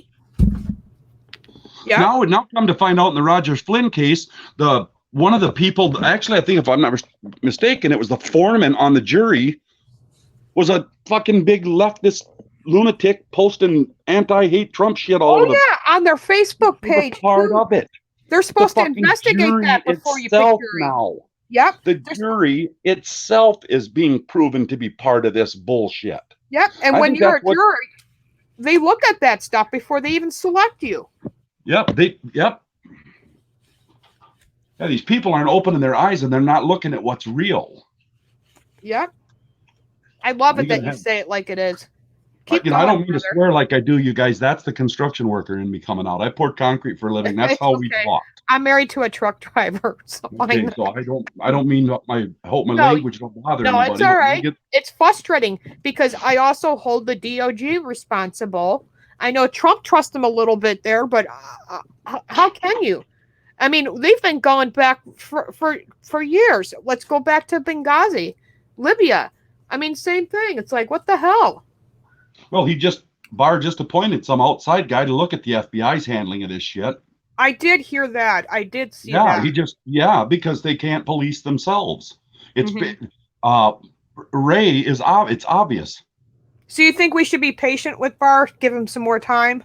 Give him a little more time because I know Barr from back when he was in. I remember him back when he was in the Bush era, and he catches a lot of hell from the people like us that are in the know a little bit. He catches a lot of hell from it. But the fact is, Bush kicked him out because he wouldn't go along with what he wanted to do. That's why he only was there he was only the AG for a couple of years, and then he wouldn't go along with his stuff because it was illegal and wrong. So he got rid of him and put another one in. And so give Barr a chance. And that other guy is pretty good too. What's that? Durham, yeah. Yeah, he's another one that, I think there's a lot coming for these people, and that's why they're all jumping in, and they're all, you got to look at them. You can tell the ones that are, it says right out, look at the ones that are screaming the loudest, and they're just starting to scream the loudest now. These people are starting to panic, you guys. They know what's coming for them. Mm-hmm. And We Yep. can't go I have a flipping off comment. because McCabe walks on a minor, because that actually is, I mean, lying to Congress is a big deal, but it kind of falls into like, are you lying? What are you lying about? Killing and murdering somebody? Or are you lying about, stealing a quart of oil from a gas station? Right. So that's kind of where we're at with that. Yeah. And I think that was just a stunt to show their hypocrisy and their, look at what these people want to do to this guy for 9 years, and look at this guy who lied right to Congress, and we're going to let him, because they're not letting him go. They're just not charging him with leaking information to the media. That's because he's wrapped up. His signature's all over the FISA warrants. Right. Yes, I have a comment about the hypocrisy of the globalists. As Go ahead. you know, those of you who tuned in to my live stream, Trudeau is in Africa actively campaigning for a UN seat, and the leader of Africa is one that puts gay people to death. And Trudeau is pro-gay. He goes to gay pride marches and Yes, he does. sticks his tongue out for the camera and everything else. But he refused to address the leader of Africa's anti-gay agenda because he's so worried about campaigning for the UN seat that he's so two-faced that he's willing to disregard what he even believes in, which most of us are not pro-gay, but Trudeau actually is, and he's in Africa shaking hands and schmoozing with an anti-gay person of a leader that puts gays to death. It's the hypocrisy of the globalists that is a big concern right now for all of us across the globe. Yep. Well said. I do not like that Justin Trudeau. He openly supports George Soros, which I do have on video, but it's not part of my Meme Corner program, just because it's really painful to watch. Yeah, that's another one doomed for hell. Right, Carpenter? Yep. He's going to get swept up in it too, though. He's so pro-Muslim, he legalized honor killings where Muslims kill the family members, their George female Soros? family members. He legalized it because it's their religion. They can kill their family women without prosecution because of their religion. And is that why he welcomed them, especially during those 8 years President Obama was, is that why he welcomed thousands and thousands of Muslims into Canada? They welcome thousands and thousands of Muslims into Canada to sow the seeds of dissension amongst the people, to divide the people. Yeah, kind of like control the population. Yeah. Yeah, what it is. It's to put an aberration like that in amongst us, and it's so opposite of everything we do, and it sows discord between the people. It's the divide and conquer thing. Right.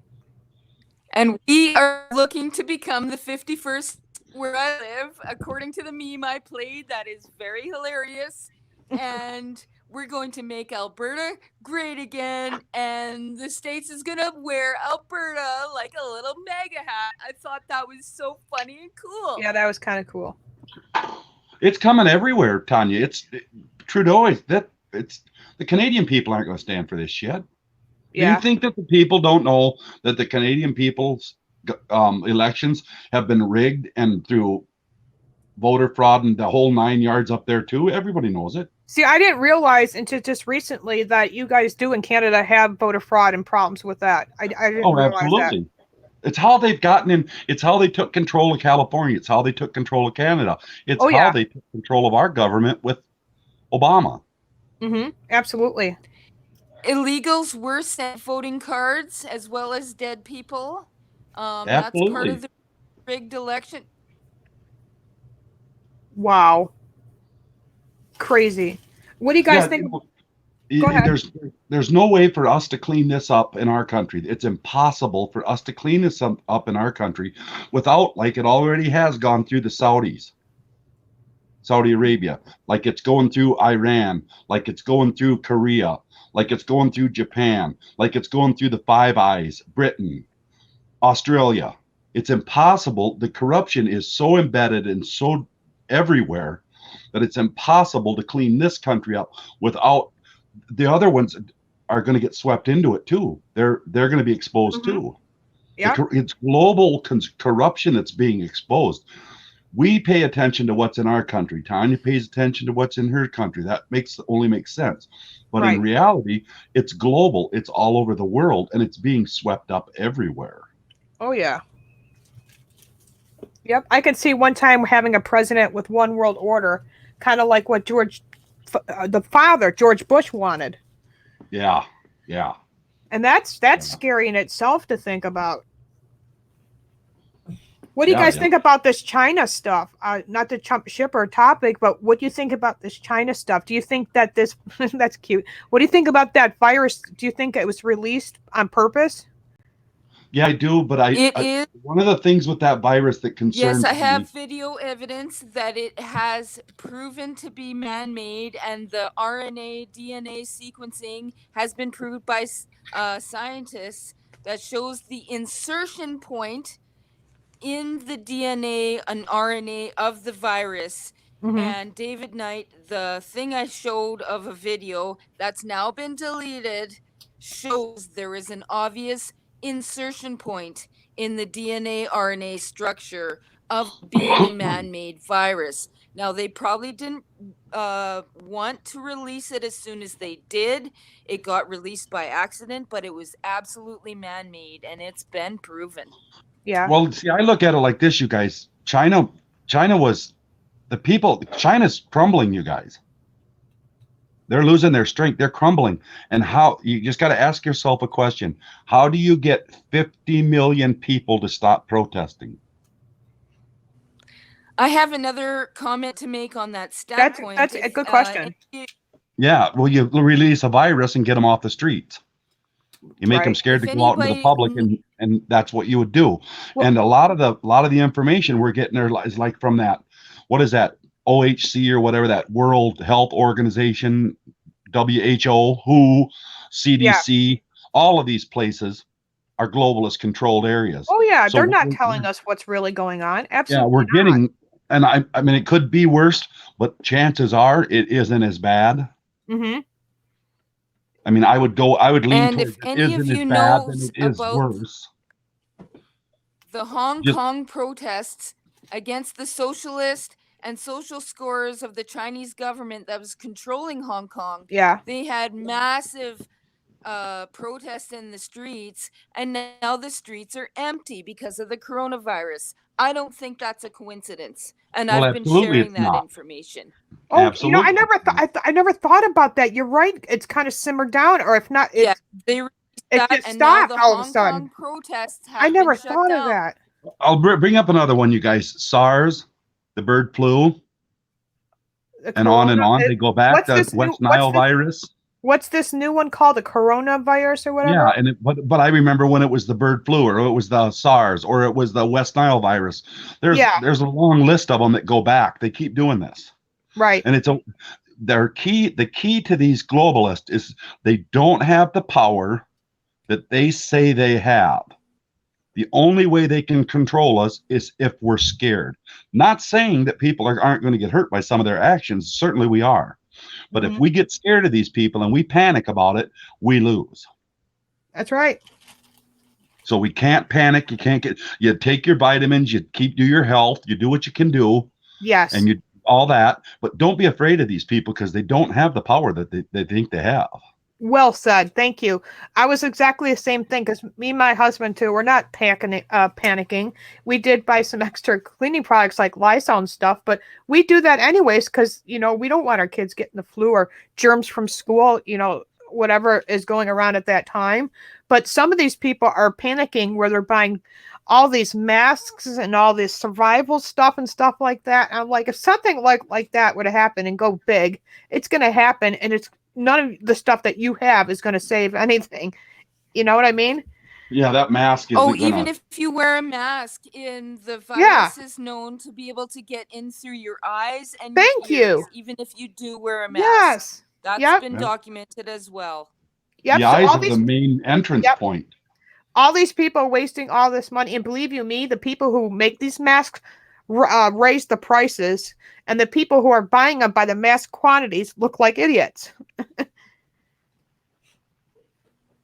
It's just you just got to kind of, I've been Okay, my tinfoil hat sound is wearing breaking going up, back so over I'm gonna long be leaving. decades ago. Thank you for having me on. You're I'm welcome, breaking Tanya. up here. Hey, bye, Tanya. Thank you.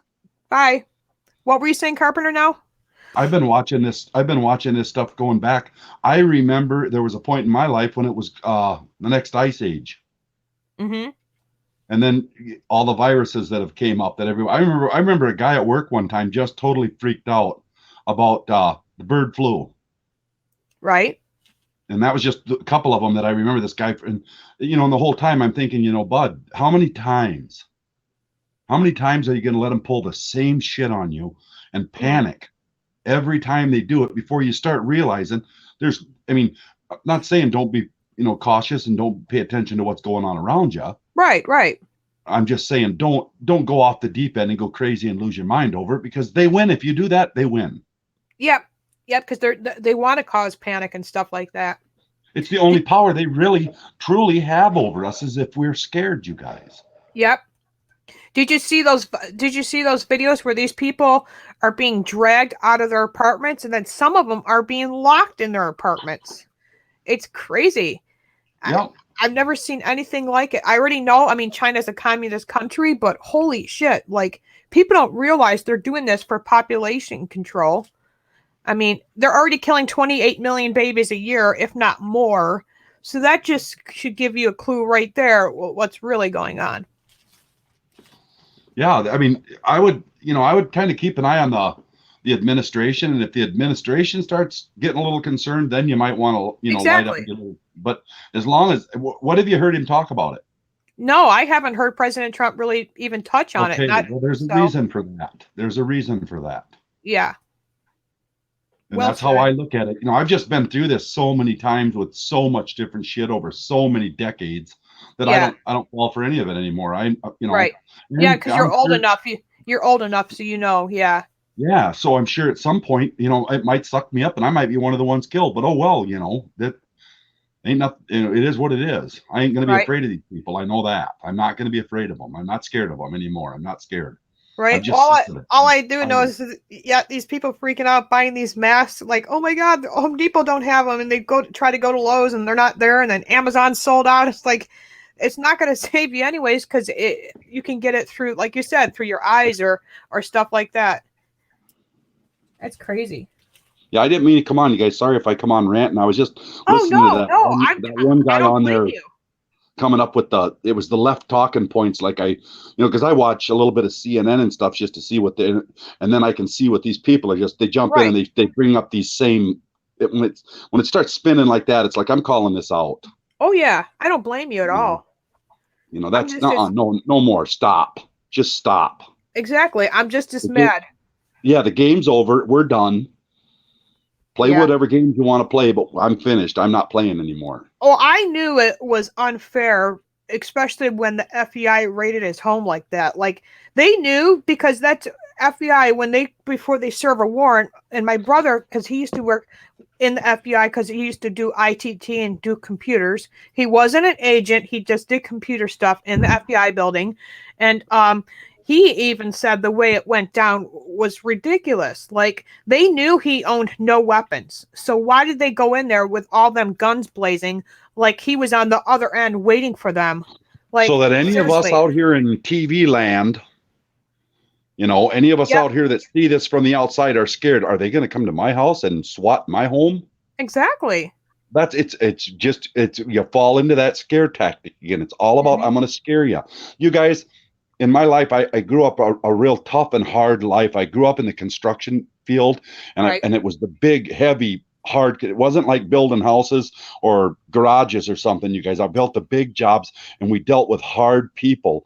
And I've dealt with so many bullies in my life. Mm-hmm. And all you got to do with any bully is stand up to them, and they cower. I probably 12 or 13 times in my life, I bumped into bullies that I've stood up to that I was pretty sure I was about to get my ass whipped. Right. But you But did because it. of who they were bullying, it was like I remember one kid was a younger guy. They were picking on him, and I just jumped in and told him to fucking leave him alone. Well, the guys that were picking on him were pretty tough, I thought. Mm-hmm. And this guy was this little wimpy dude, and I'm like, fuck, I can take the beating better than this guy can. I'm not going to let him get beat up. I mean, you could tell he was scared and wanted out of there. And the guy turned around and walked away from me. Oh yeah. It was a bully. I'm pretty sure to this day, I'm pretty sure he could have kicked my ass. I don't know. Mm-hmm. But I stood in there. I walked into that one thinking I'm gonna go in here and get the shit kicked out of me. And I just told him, I said, leave him the fuck alone. Yep. And we jawed back and forth a couple times, and I just told him that you're nothing but a big bully piece of shit. If you're gonna bully anybody, bully me. Yep. And he turned around, the guy walked away. So, and I've seen it happen dozens of times in my life. Yeah. And that's what we're dealing with. We're dealing with bullies. That's right. That are trying to scare us. Mm-hmm. That's what we're dealing with. And if you're, I'm lucky. I'm a bigger guy, and I grew up a hard life, and that brawling and shit don't matter to me. And I just grew up with that, so it never really did scare me to begin with. But right. I can see where someone that is of a lesser stature and doesn't have the defense capabilities like I do would be a little bit intimidated. Mm-hmm. And I understand that part where it would make you scared, but you can't be scared. You just can't be scared. Well said. Well said. Yeah. There's enough guys like me out there. Just because we ain't running our mouth and we ain't up and jawing and pointing our fucking fingers and throwing a fit, I'm one of them guys that's going to sit back, watch what the fuck's going on. And when I need to, I'll do whatever I need to do. And there's a lot of me out there. Mm-hmm. And so people can rest assured we're not, you always hear them, you're getting pushed around, you're getting pushed around. No, we aren't. We're just watching and waiting and checking out and seeing exactly what's going on, because when the time comes, we're going to run over everything that comes in our way. Yep. And the thing is, bullies don't like to be fronted or exposed. They don't like that. No, they don't. And that's what we're dealing with. Basically, I've learned that. Yeah, that's basically what we're dealing with here is a bully situation, just like back in school, a little bit different, but a little bigger scale, but basic same thing. Yeah, absolutely. And we know too. Remember when the FBI shows up, CNN was already there prior. Like, who do you think leaked it? I think it was Adam Schiff or Nadler from the Democratic team, because no way they just were in the neighborhood like they claimed. That's what they said too, because they were asked how did they know, and they said, "Oh, we were just driving around." Yeah, bullshit. Yeah, then a situation like that, you got to go back to the numbers. What are the chances of that? Exactly. That a fully functioning, operating remote film crew from a large media organization in this country would just happen to come on. I'm not, no, ain't going with that either. Sorry, I ain't falling for any of this. None of it. I'm done with it all. Oh yeah, absolutely. And you know what? We need to all be done with it all. And every time, the time for being quiet about this is over. Oh yeah, I believe people need to speak out exactly how you just did it. I think people need to call their local offices, government offices, or whatever, because enough is enough. Like, I've never seen anything like this. Yeah, they come up with these little babbling talking points like that guy did that was in here earlier. They come up with these little babbling talking points, and they actually think they're smart. Mm-hmm.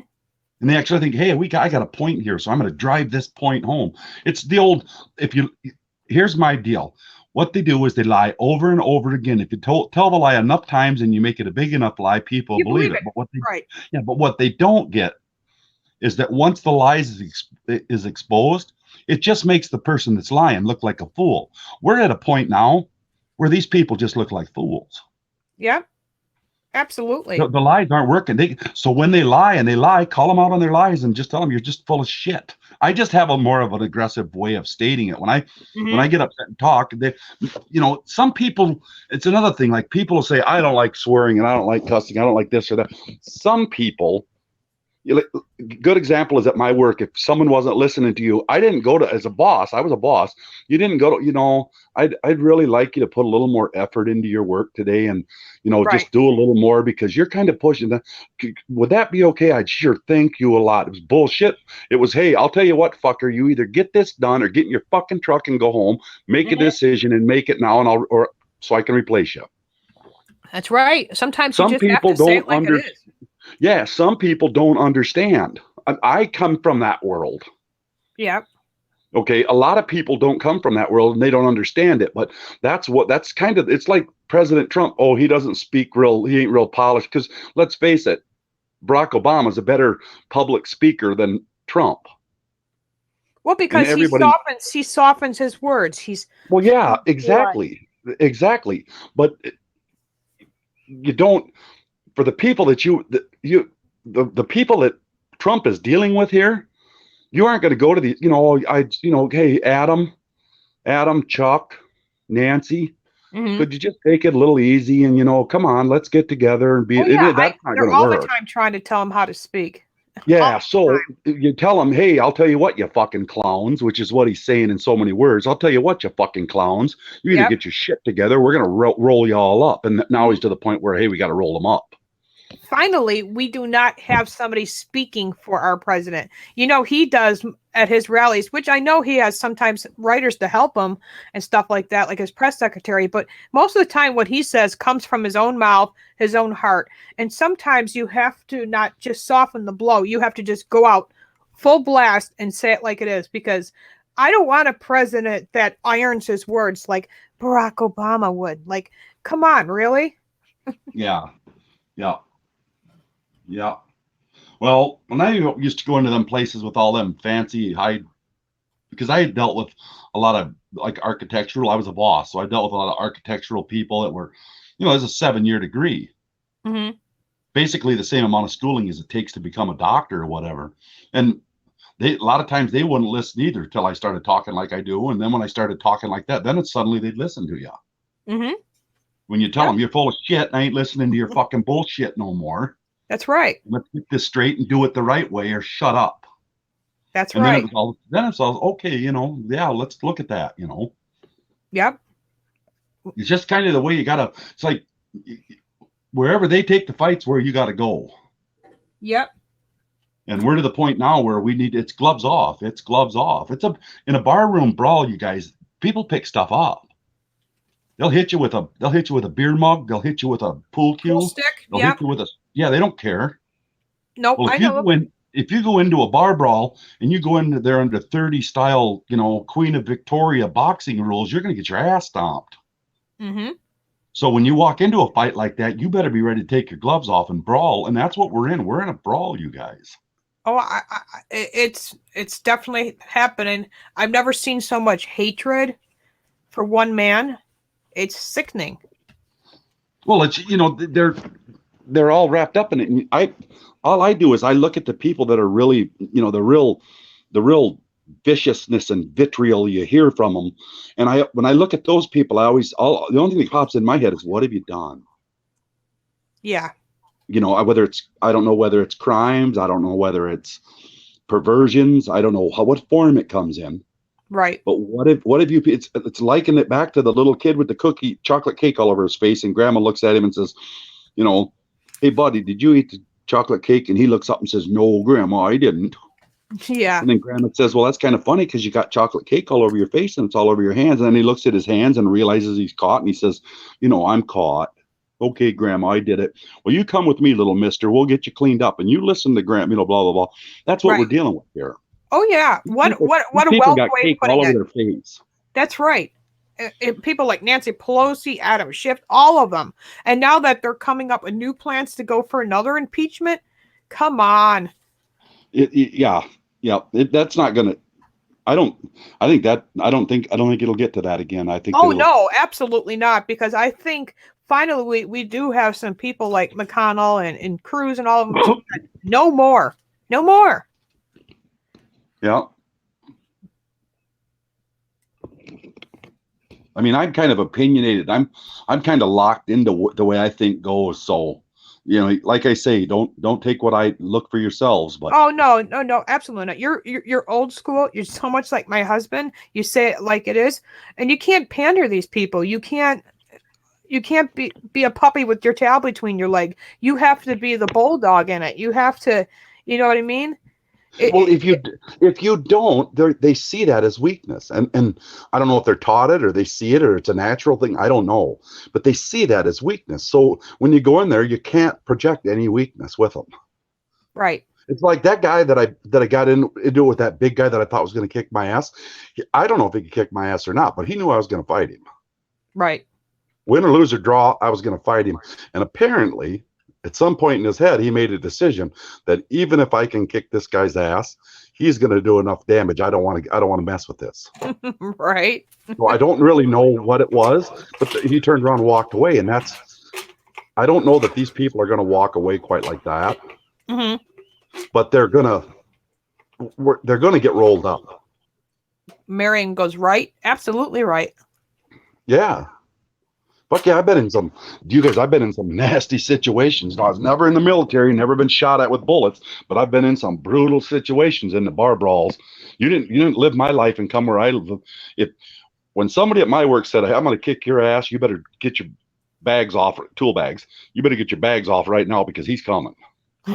Right. So that's where we never, there was no gray area. There was no like fluffing your chest up and acting like something. Someone said they were going to kick your ass. They were going to kick your ass, and you Mhm. better be ready. And that's just kind of the mentality I come up with as I gotten older and as I've lived. And Hmm.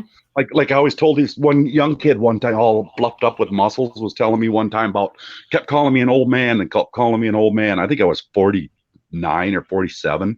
Oh boy. Yeah. Yeah. Finally, I just looked at him. I said, "Well, I'll tell you what, bud, you're the one that's got to explain it, not me." And he stood there with a stupid look on his face and he goes, "Explain it. Explain what?" I said, "Explain how this old man kicked your ass if you talk to me like that one more fucking time."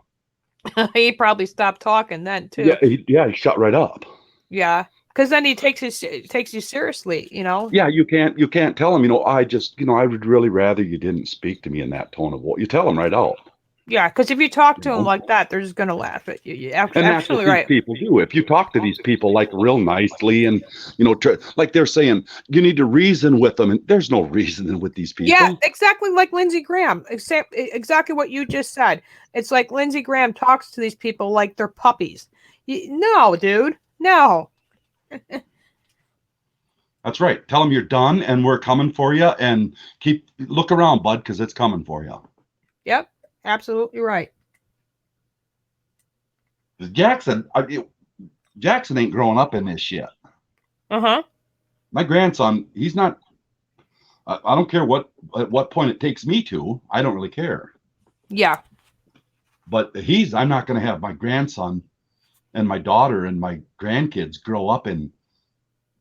Not when I could have done something about it. See, I'm glad as a parent and grandparent and all that you say that stuff, because there's a lot of parents out there and grandparents that basically don't correct their kids. Like they even let them change their gender and all this other stuff. Well, I always said before me and my husband had kids that is not going to be acceptable in our house. Like no way.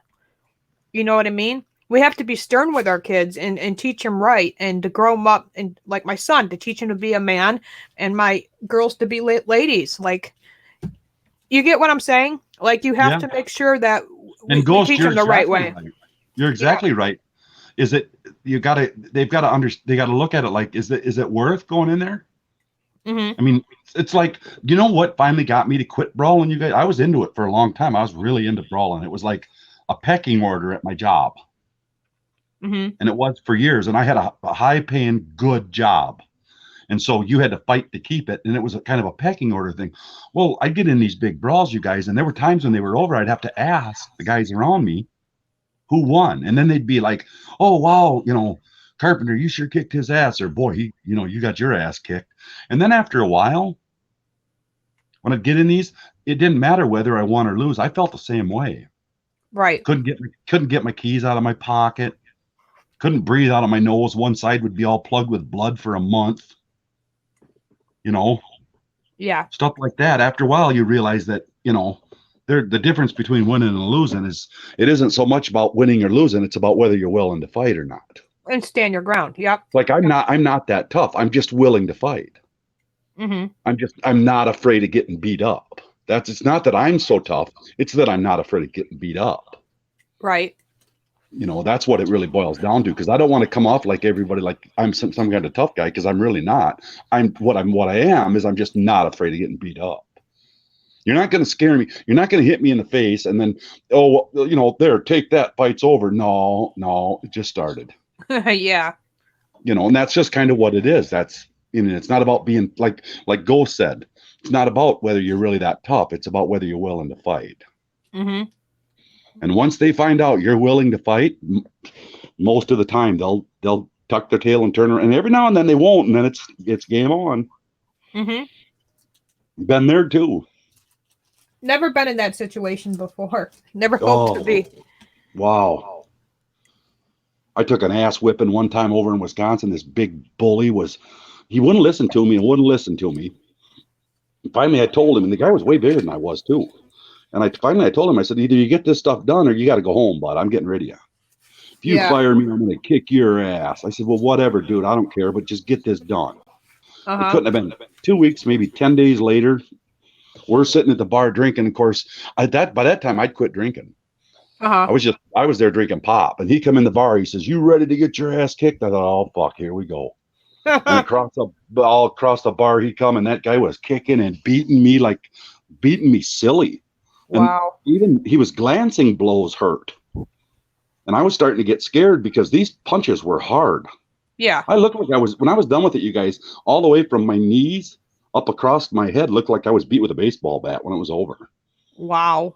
But yeah, you stood your ground. You didn't just cower, you know. So. Yeah, well, I stood there and took the beating, and I was just thinking, I got to get out of here. I got to get out of this mess because this guy's going to kill me. He catches me hard, he's going to knock my ass out. Well, about that time, he was hitting me really hard, and he ran out of gas, and I think the lactic acid hit his muscles. You know, like when you run too hard or whatever, and you just can't run anymore. Mm-hmm. And all of a sudden, it was like he was tapping on me, and I just come up, and I was shooting. What I was shooting for was right smack in his face, and he kind of moved back, and I caught him in the jaw under his neck, with it hard as I could throw, and it about wobbled him and took him down, and then I just started hammering him and beat him. When I didn't knock him out, but he was on the ground, and his arms didn't work, and his head was on the ground, and he was sliding, and I was over top of him. I told him, I said, "Bud, you get up next time. If you can get up now," I said, "next time you stand on your feet," I said, "if you come at me again," I said, "you're not going to get up next time." Mm-hmm. And then I got up and left, and it was just shit luck that I won that fight. And just so you know, did not feel like I won that fight. Yeah. I mean, it was 2 weeks before I could get my car keys out of my pocket. For the first week, I had to use both hands because I only had a couple of fingers that worked on each hand. Oh, you poor thing! You probably broke them and didn't like. Oh, I don't know. They were all skin peeled off them, swollen up. It took 2 hands to start my car with my ignition keys because I didn't have enough fingers on one hand to do it. Mm-hmm. Yeah, Cro-Minion, that's what happened. He was beating me, and all of a sudden it went from like these hardest punches where I was starting to freak out and think I got to get out. I was looking for a route out. Mm-hmm. And it went right down to where it felt like I would walk up to somebody and pat him on the back, like, "Hey, how you doing? Come up and go pat him on the." That's what it felt like. And all of a sudden, these punches were like these little, really light pats. And I looked at him; his mouth was wide open, he's slobbering, couldn't breathe. And then I just started working him. Mm-hmm. At that time, he lost so much energy, he couldn't dodge nothing. He couldn't even pick his arms up to put in front of his face when I was throwing at him. So it was just straight, clear shots right at, and I was just hammering him. Right. And that's what did my hands in, was hitting him in the head. But by that time, I was panicked. I'm pretty sure that guy was going to kill me. So I was just hitting as hard as I could. Mm-hmm. So I'm just saying is basically don't be scared, guys. Oh no, I get it.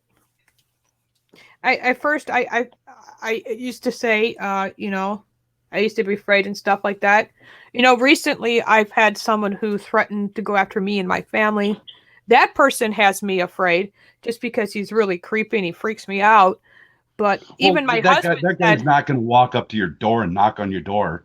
Oh no, he lives all the way in Alaska. Like, and that's the thing my husband reminded him. He goes, "You can't be afraid," because I'm not afraid. I'm like, but what if he tries calling you or something? Because that's what he said. He's going to call all my family members and tell them that I'm a fraud and this and that. And he's like, I'm waiting and let him call me because my husband doesn't take shit from nobody. No, I just ignore those people and just go on. I'll be right back. I have to use the ladies' room, so just talk to the crowd for a second. Oh, great. I wasn't even going to get on tonight, you guys. I was tired until that guy was throwing all them liberal talking points, and then it was like, enough of this shit. So I hope I didn't ruin anybody's night listening to me rant.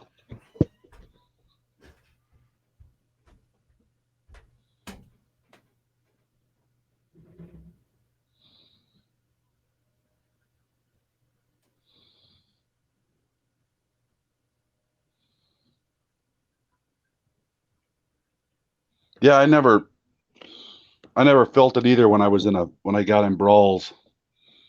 Hey Ryan, Buffalo, I never felt it when I felt it afterwards, but never in there. There were times they'd beat the hell out of me and smack my face all up. I wouldn't even know they hit me till it was over. Yeah, I hope I didn't. I get going sometimes when I get a little fired up, and that guy was just pissing me off, and I couldn't type fast enough to reply to him. And they, because you have to go back and spell check, and I rely heavily on autocorrect to make me look smarter than I am. So then it was like, just flip up a link so I can go in and tell this dumbass. Because he was, he wasn't being like mean or nothing, so I didn't want to swat him. It wasn't like that one guy that was in there that I got a little bit earlier. I just swung over tonight, you guys. I just swung over quick. I was just going to bed. So I swung in here to see what was going on. I spotted that guy on YouTube. When I was on YouTube, I spotted him on Twitch. So I bounced over to Twitch and he cocked off one more time. So I got him. Yeah. Well, see, I what happened was when I noticed that going on, because what Wizard has it set up where you can read Twitch and YouTube and all that. By the time I saw that, I logged on to Twitch and the comments weren't there because it reloads itself.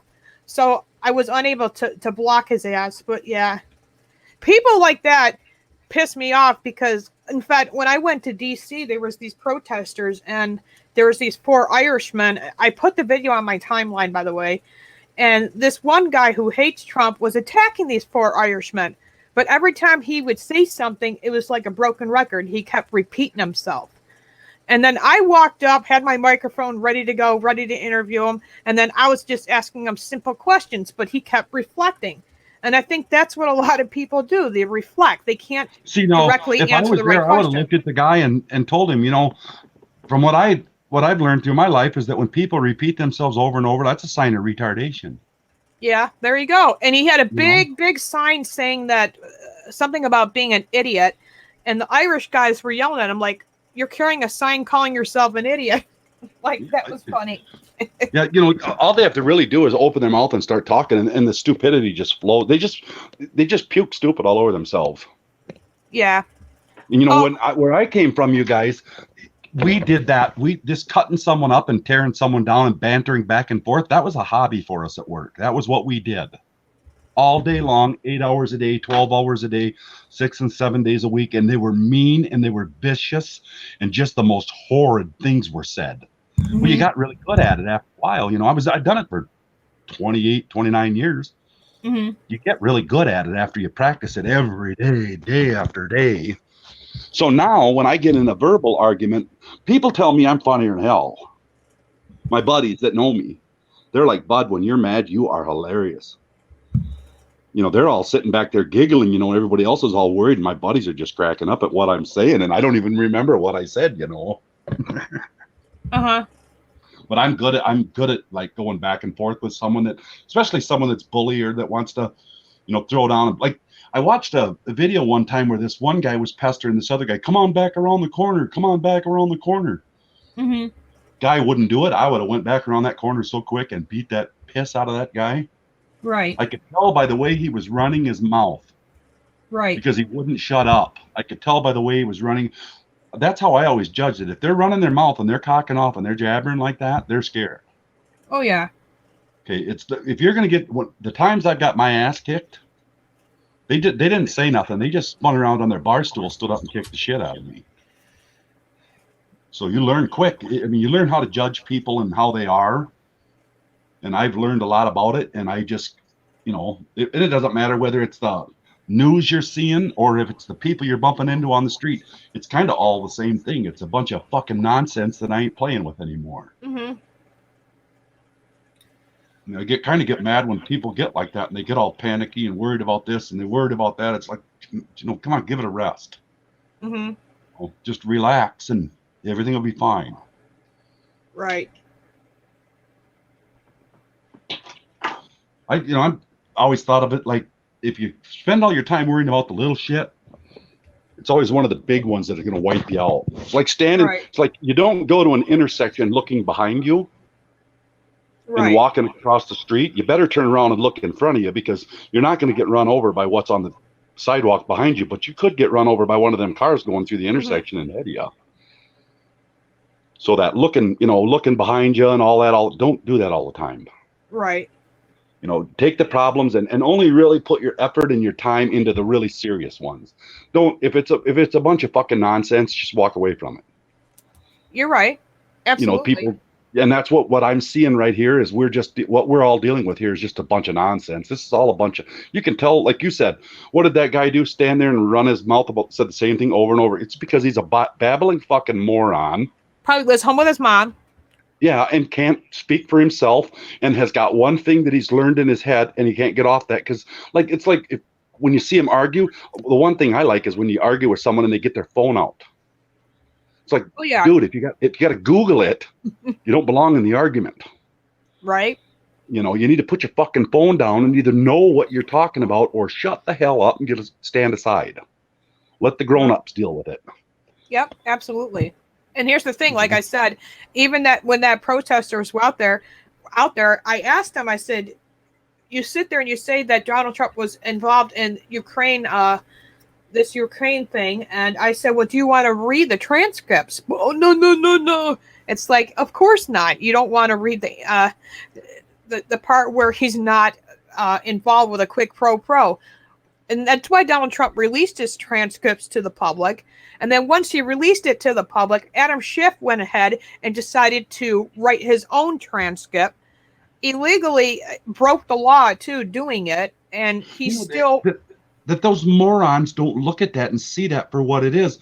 That's a level of stupidity that is unexplainable and unacceptable. Yep. And that's what I would tell them. If you really believe this shit, that's a level of stupidity that's unacceptable. And you... Oh, yeah. Well, he knew he was lying because he made up his own transcript and his own pretend phone call in his head. It's like he believed his own lies. But and what surprises me more, it isn't so much that Adam Schiff did it, it's that people actually believe it when there's this transcript. Thank you. Yes. Yes, thank you.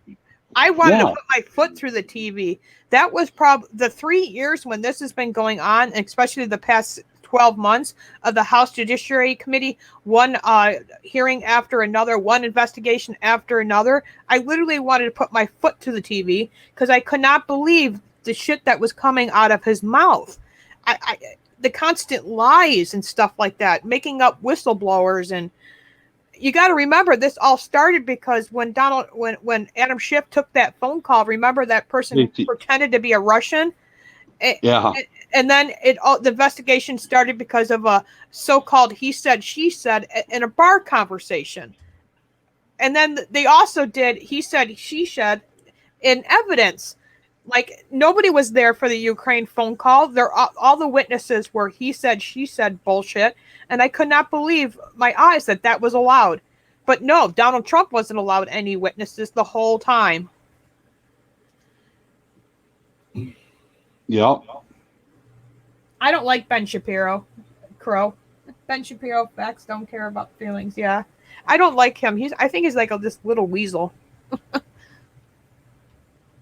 What do you think about Ben Shapiro? Ben Shapiro's a pretty slick talker. Yeah. Those people, although I mean he's good at it, all that, but those people always it's been. I mean, I'm not saying he's good or bad. Don't really know that much about him. Just anybody that's that slick of a talker makes me a little nervous. Yeah. I mean, he's really a good talker, and I've listened to him, and I like what he says about a lot of stuff, though. I do like what he says about a lot of stuff. Yeah, I do. He's got some good talking points, like the pro-life movement and that. Absolutely. Oh yeah. Don't feel guilty, Buffalo Bill. I'm definitely waiting for something to happen too. I'm waiting for these people to be held accountable. Hey, It's Crow, like- you said earlier in here, did you talk to him afterwards or anything? Who were you asking? What was that about? Oh, Me?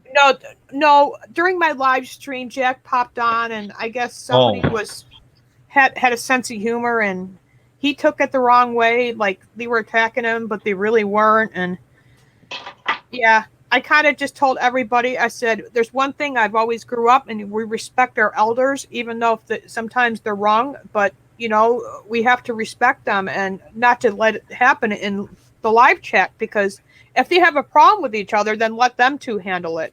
Like I didn't want to be involved in it. I always told Jack I respect him too, but he got really upset and then he left the live stream. So I see a lot of that happen where it's people. It's hard to you can't put like inflection in your voice. Yeah, through type. People take a lot of things out of context too. Yeah, in type they really do. You can't say it like you would say it in a voice. Where if I said the same thing in the voice, people would obviously know it was dealt with sarcasm or humor. Mm-hmm. And you can't do that. It's hard to do that in type. Yeah, and so like I said, he's always welcome. He's one of my mods. I think he's smart, and I just think he needs just a couple days of cooling off period for himself and concentrating on him and his girlfriend or whatever. But yeah, I don't hate him at all. Yeah. Yeah, I live my life. Exactly. That's what everybody has to do. We have to live our lives.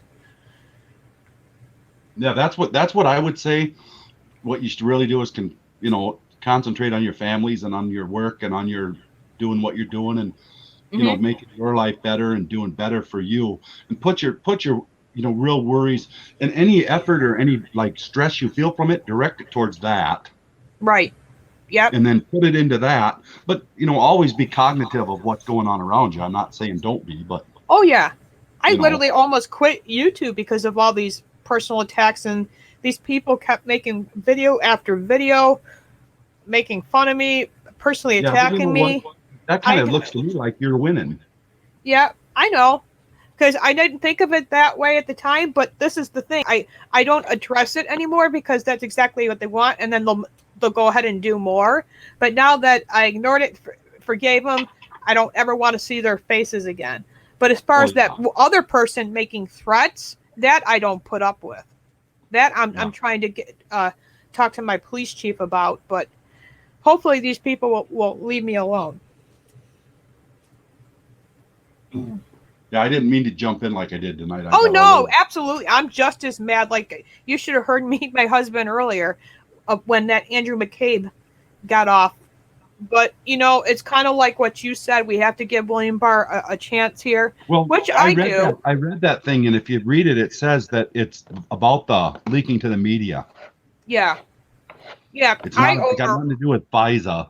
And the FISA is the one. I thought it did. FISA is the bad one, you guys. That FISA. Yes, it is. That's the cabal. That's the cabal that was trying to overthrow the president. Exactly. And I believe, Carpenter Patriot, that Barack Obama was behind all of it. Absolutely. There's no people need to remember he still lives here in D.C. I think in his head, and some of the Democrats' head, and some of the CIA, still in their heads believe that he's still the president. I believe he still tries to contact these foreign leaders and all this other stuff. He contacts these judges that he appointed to go against Donald Trump. I mean, remember that one time Donald Trump stopped traveling from certain cities with these jihadist Muslims coming into our country, bad people. And remember that judge from Hawaii blocked Donald Trump's whatever he tried to do. And just 2 days before that judge blocked it, Barack Obama was there speaking to him directly in Hawaii. So, well, do you remember when Barack Obama went to China? No, I don't. He went to China and they didn't even have when the plane landed, Hmm. there was no one there to greet him. Oh, wow. The president of the United States of America landed on their soil, and there was no one there to greet him. He come off the side of the plane and walked down onto the tarmac. Wow. See, That I was did not literally, know that. yeah, because in the end, everybody kind of knew it. Uh-huh. Everybody kind of knew that in the end that he wasn't a real president, that he was fake and phony. The guy Oh, wasn't yeah. everything about him's fake, you guys. Oh, absolutely. I mean, you got to think of the people who love him, keep praising him, and everything that Donald Trump has successfully done for our economy, done for the black community, and everything else. They think it was Obama leftovers. No, it wasn't. It had nothing to do with Barack Obama. You know? Absolutely had nothing to do with that. He was part of the plan. He was the overthrow. America's like this great. It was the crowning jewel they were all trying to get. The socialists were trying to get. Yeah, They and knew if they got us, they would get the world. oh yeah, and I really They truly just didn't. believe he divided our country. He really put a split into this country. Well, absolutely. Yeah. It's like the black people in this country. If you really look at it, and how many black people in this country come up from the slaves, there isn't very many compared to the amount of black people in this country. And then you look at where their lineage came up through from the slave trade. There isn't very many compared. Mm-hmm.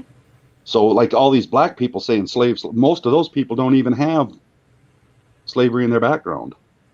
Not from this country, I mean. But then I had that talk with that guy that one night too about it. Like, how far do you go back? Right. Do you go back to the slaves? Do you go back to the Indians and the Pilgrims? Do you go back across the ocean to whoever took over in Europe, and whoever, eventually get to a couple of guys paddling a birch bark canoe across an open body of water. And if you go back far enough, you get two amoebas floating around in the ocean, and one decides to go right and one decides to go left. So, like, if you're going to pay reparations and you're going to hold people responsible, who gets to make the decision on how far back you go? Because there's no population, no religion, no country that hasn't been oppressed, overthrown, whatever, on the face of this planet. None of us, all of us, come from a slave background. All of us have been, if you go back far enough. So it's just about how far back do you go. So basically, that's a mute argument, and it's a ridiculous argument.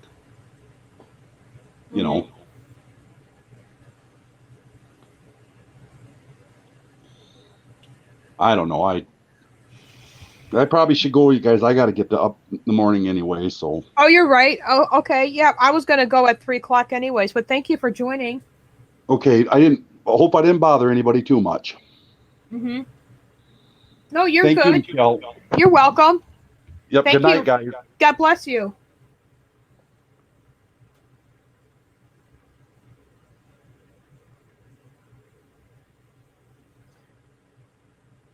Oh, I didn't. Jack, I'm sorry.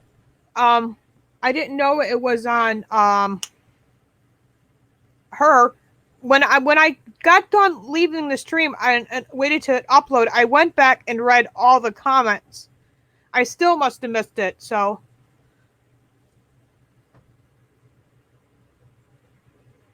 Did you talk to her directly? Because I think it's better to do that than do it on live stream. Or you could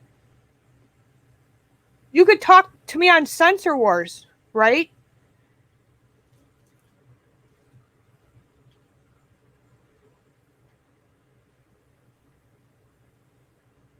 See, I didn't see that whiny part.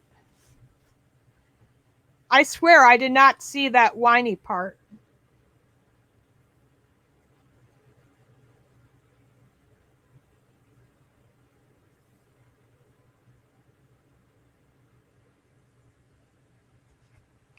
Yeah, I think the best thing for you, Jack, brother, is to and I hope you don't hate me because I didn't do anything, and if I didn't catch it, yeah, I apologize. Like I said, I went over through it after the live stream, but I didn't catch that That part. Hey, battery addiction.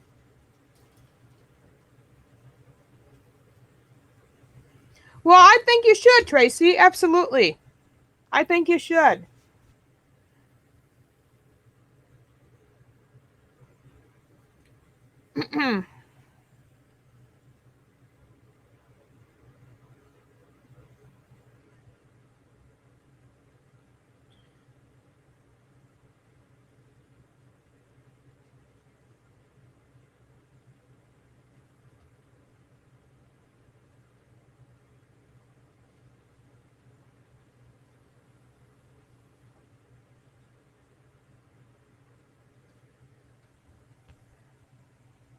Like I said, I think my problem is I just have a too big of a loving heart, and I just, even like I said, sometimes my husband gets a little mad at me for that. I trust way too many people. I don't always see what's in front of me, and I apologize if it came across that way. I could see why you're upset after reading that last post there.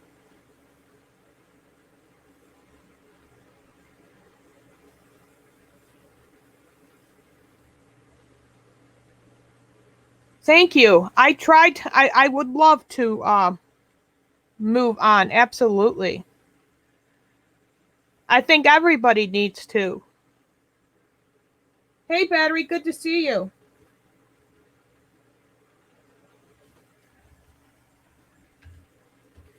Me, I guess I gotta just do exactly what my husband says. You need to open your eyes better. Hey, Bruce, good to see you.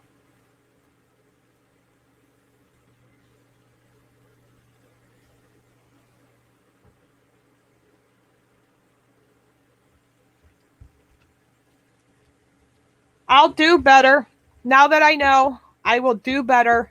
I don't want to keep talking about it because I really don't want to. This is Wizard's channel, and everything could, you know, get better. Good to see you, Battery.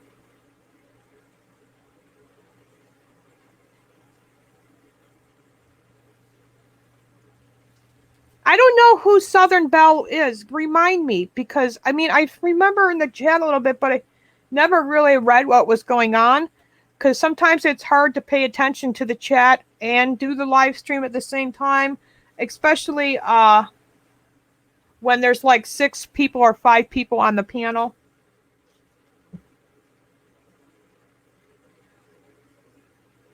So let's just, because this is Wizard's channel, let's just like, I don't know, just not talk about it anymore.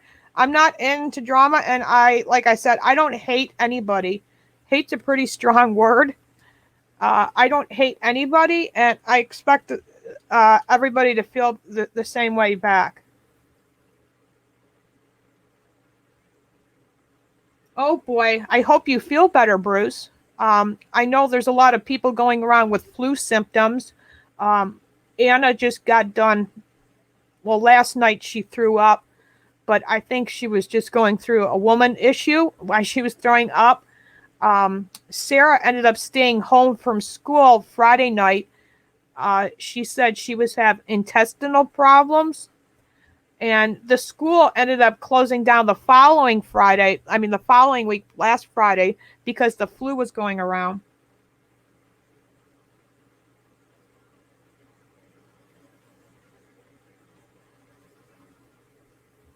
No, we're good, Battery. We're good. Because I'm just not going to, like I said, I'm here to help Wizard's channel. I'm here to talk to you guys and treat like family and trying to get along.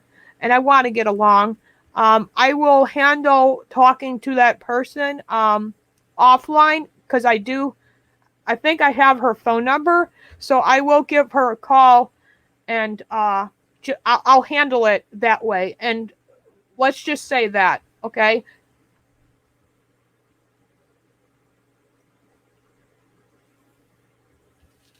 Well, sorry you feel that way. I'm not, I don't think I'm a wimp.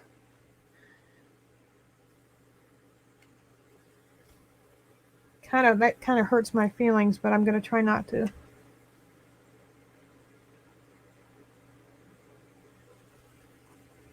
Address it. Let me make sure I do.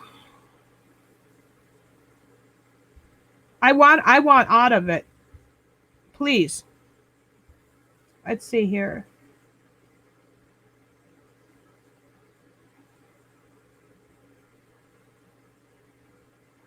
Yes, I will call her tomorrow. I'm not going to call her now. It's 2:55 in the morning. I will talk to Deb. I'm going to watch my live stream again and open all the comments to see it for myself, so I know what I'm talking about, and then I'll talk to her about what we talked about, and that's that. Like I told Wizard last night, I wasn't there with this Southern Belle, so I'm really not too sure about it, but I don't want to talk about drama, so I don't know how to change the subject other than to keep talking about what we need to do is contact our local congressman. I've talked about this on my channel earlier. Most of you guys here are pro-life. Well, President's Day is coming up, which is tomorrow. After President's Day, the House Republicans of the senators like Mitch McConnell and everybody is going to be trying to pass a bill called the Born Alive Protection Act. And I was wondering if some of you guys could contact your local senators and leave a message and ask them to please sign this bill. The bill is a bill that protects babies that are born from botched abortions and babies who survive abortions. Now, in the past, I would say over at least 20 times the Democrats have shot down this bill. Well, just recently, Congressman Whip Steve Scalise put together this bill, and I think it was called the disposition or something like that. I'm not too 100% on that one word, but they used it where the bill can go over Nancy Pelosi and go right to the House Senate. And when I went to Washington, D.C., I talked to all the congressmen, pro-life congressmen, staff members. I went to a couple congresswomen's offices and spoke to their staff members to make sure that this bill was already signed by them and stuff like that. So a good thing it is, and I pray that these pro-life Republicans do what they say they're going to do, because all these babies deserve a chance. I mean, could you imagine a baby surviving abortion, and then these doctors and the abortion clinics and the doctors who kill these babies just leave that baby left to die? It just breaks my heart. This one woman who happened to be an RN nurse happened to come across, when she went into a utility closet, she saw this baby just laying there. And the doctor and the nurses who performed or tried to perform the abortion, when the baby was born alive, they went and put the baby in this medical basin thing. It's kind of like that thing you throw up in, you know, in the emergency room, and if you're sick and you start throwing up, it's like a metal basin. Some people use it to pee in. But anyways, they laid the baby in this thing, and then they put the baby in the utility closet to left to die. Well, this nurse happened to come along. She found the baby, and she ended up rocking that baby. She said the baby was no bigger than the palm of her hand, and she was rocking the baby until its last breath. So I'm just asking you guys, sorry about the camera, I was just asking you guys as a favor, if you can contact your local senator and make sure that they sign this bill.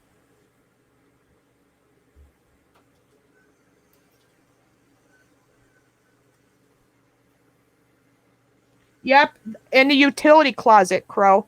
The doctors and the nurses left this baby alone to die. Now, you remember when babies are born after 21 weeks, the baby is fully capable of surviving. But when the baby is, let's say, 21 weeks and the baby was born, right away that baby needs treatment. Especially, it's going to need oxygen to breathe because their lungs aren't fully developed. So basically, yes, they left that baby alone in the utility closet. Thank God that nurse found that baby and she rocked the baby until it passed away, until its last breath. But could you imagine, just for a second, like I said to people on my live stream, take your hand, put your hand over your mouth and plug your nose. Okay? And you can't breathe, right? Well, just imagine what that baby was trying to do. It was trying to gasp for air. And I think anybody who does something like that is beyond evil. I mean, think about these Democrats. They already push for what? Full-term abortions. And they're pushing for, if babies survive abortions, what they're saying is it's still okay for that baby to die, but die with any medical help, denying the baby even basic oxygen. So what the Democrats are saying is that baby's got to suffocate itself. Okay, that's what they want, and that's so inhumane. It's just beyond wrong.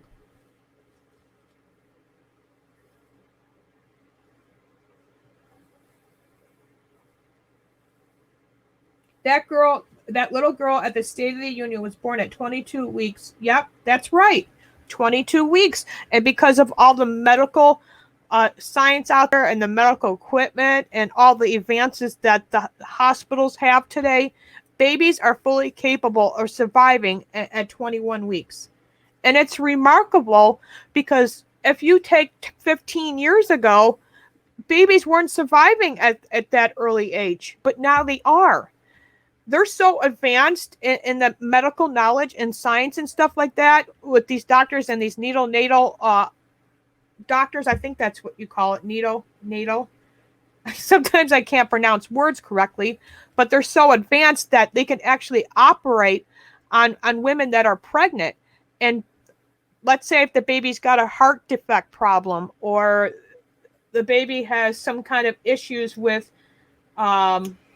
lungs or something, the doctors can go in, successfully operate on that baby, and then put the baby back in the womb so it can finish growing.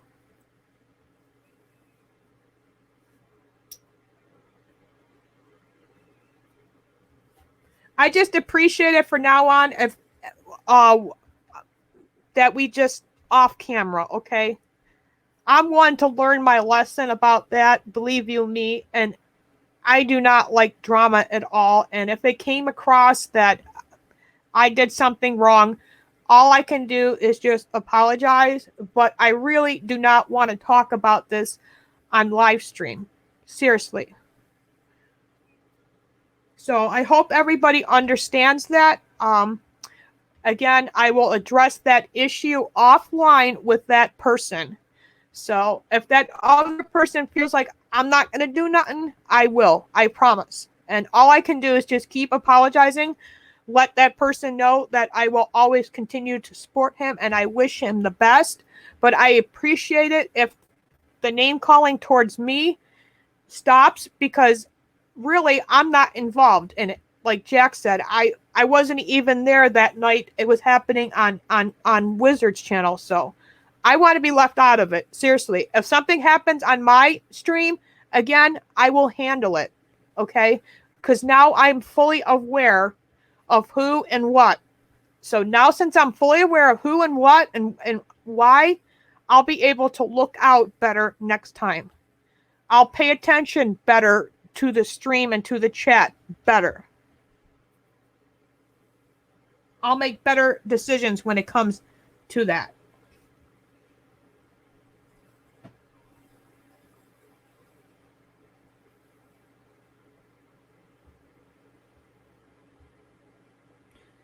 I am a good person with a good heart. And sometimes, like my husband said, I just trust too many people.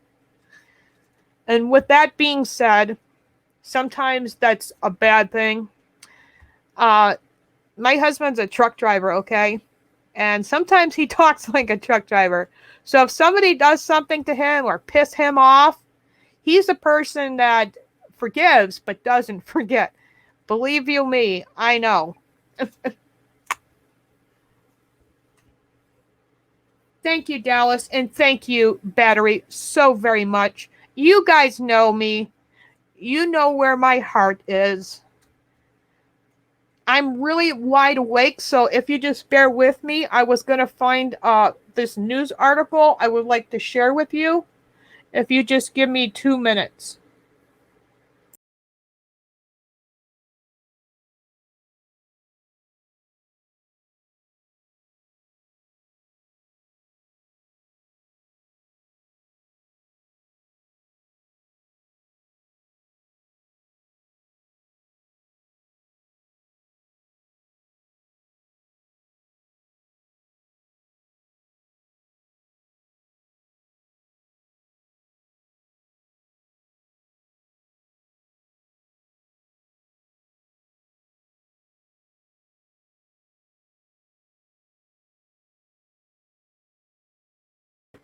Okay, we're still here. Woo! I messed up there. Okay, hold on.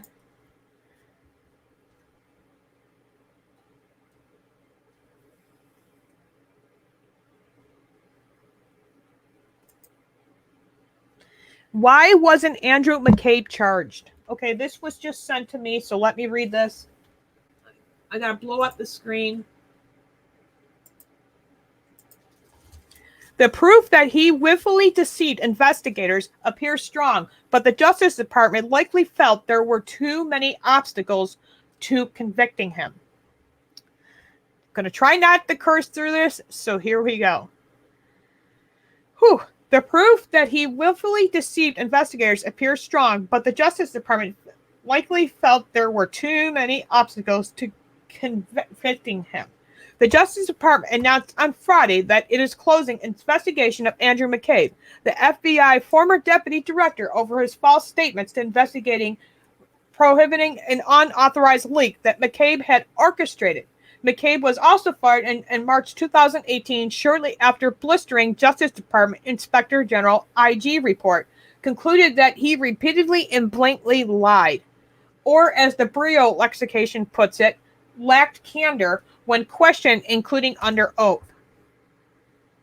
Why not indicate McCabe on felony statements charges that is questionable being pressed by incensed Trump supporters? After all, the constitutional guarantee of equal justice under the law is supposed to mean that McCabe gets the same quality of justice afforded to the sad sucks persuade with unseemly seal by McCabe's FBI and Robert Mueller prosecutors.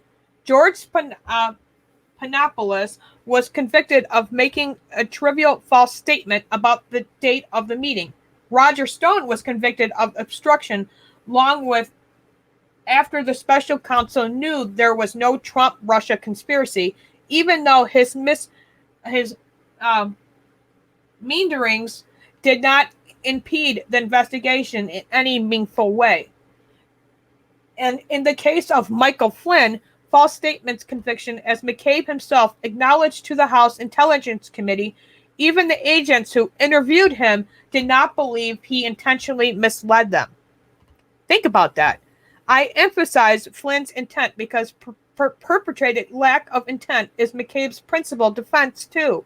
Even McCabe himself, to say nothing of his lawyers and his apologists in the anti-Trump network of bureaucrats turned pundits, cannot deny that he made false statements to the FBI agents and the IG, rather than argue that the 20-year-old senior law enforcement officer did not mean to lie, that he was too distracted by his high-level responsibilities to focus on anything and mundane as a leak, even though he seemed pretty damned focused on the leak while he was orchestrating it. Then he did not believe he intentionally misled them. Defense is not implausible. It proved unveiling on McCabe's watch, and at least General Flynn's case. Hence, McCabe had a backup plan to argue that it would extraordinarily and thus unconstitutionally selective and rhetorically for the Justice Department to prosecute a former officer for false statements. In a mere administrative inquiry, which the leak probe was, and opposed to a criminal investigation. Again, tell that to Flynn, with whom the FBI conducted a Brace-style interview at the White House without his counsel present, and in a bleak disregard of procedures from the FBI interviews of the president's staff. Despite the absence of the sound investigation bias for doing so, and whom Mueller's squeezed into a guilty plea anyway. It will be a while before we learn the whole story of why the Justice Department walked away from the McCabe case. If we ever do, I have some superposition to offer on that score. First, however, it is worth revisiting the case against McCabe, as outlined by the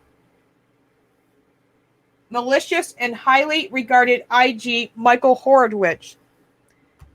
If you want to know why people are so angry and why they are increasingly convinced that for all President Trump's drain the swamp rhetoric, a two-tiered justice system that rewards the well-connected is alive and well, consider the following. In October 2016, McCabe directed his counsel, Lisa Page, to leak the investigative information about the FBI's Clinton Foundation probe to the reporter, Dervlin Barlett. Then the Wall Street Journal. The leak had the effect of confirming the existence of the investigation, something that the FBI is supposed to resist. While the high rank gave him the power to authorize such a disclosure, if it were in public interest, the IG found that McCabe's leak was clearly not within the public interest.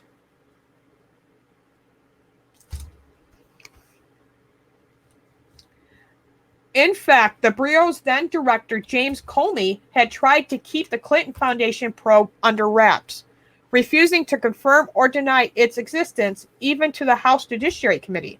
Comey had been right to stay mum. Public revelation would have harmed the probe and thrust the FBI deeper into politics of then intimate 2016 presidential election, in which Hillary Clinton was the Democratic candidate, and her investigation by the Bureau was an explosive campaign issue.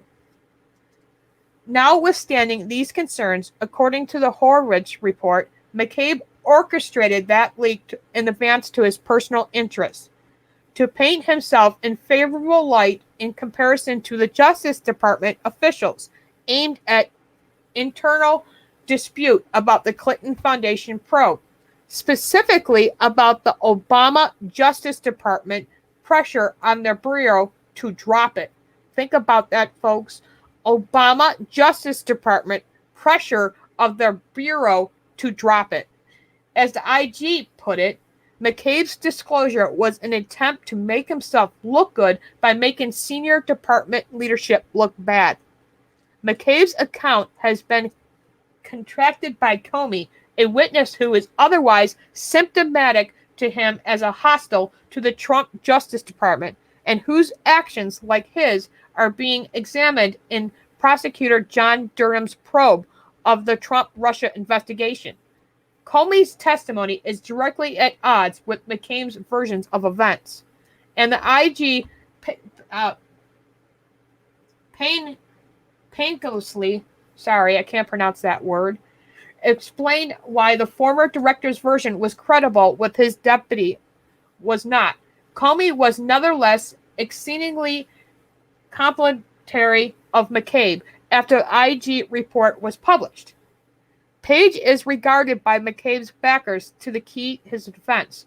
She reportedly told the grand jury that because of McCabe had authority to approve media disclosures, he had no motive to lie about the leak. That's laughable. McCabe did surely mislead investigators, so plainly he had some reason for doing so. But even putting that aside, the IG conclusion was that McCabe's lack authority to leak it was that he lacked a public interest justification for exercising that authority. He leaked it for self-promotion purposes. And then he lied about it because it was humiliating to be caught putting his personal interests ahead of the Bureau's investigation integrity. That said, Page's count does eliminate a problem for prosecutors. It's tough to win a case when your witnesses are spinning for the defendant. Oh, have you seen Page's tweet toasting McCabe in the aftermath of the news that the DOJ had closed the investigation? Bartlett's journal article appeared on October 30th, 2016, the very next day when McCabe deceived Comey about it, indicating that he not authorized that leak, had no idea whose source it was. In Comey's telling, credited by the IG, McCabe definitely did not acknowledge that he had approved the leak. Thereafter, the FBI's Inspection Division, which is the INSD, opened an investigation of the leak. On May 18th, 2017, McCabe denied two INSD investigators that he knew the source of the leak. That was not a fleeting conversation.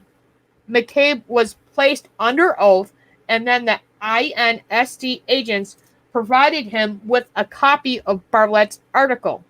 He read it and entailed it to acknowledge that he had done so. He was questioned about it by the agents, who took contemporaneous notes. McCabe told the agents that he had no idea where the leaked information came from or who the source was. On July 28, 2017, McCabe was interviewed by the IG's office, under oath and recorded on tape.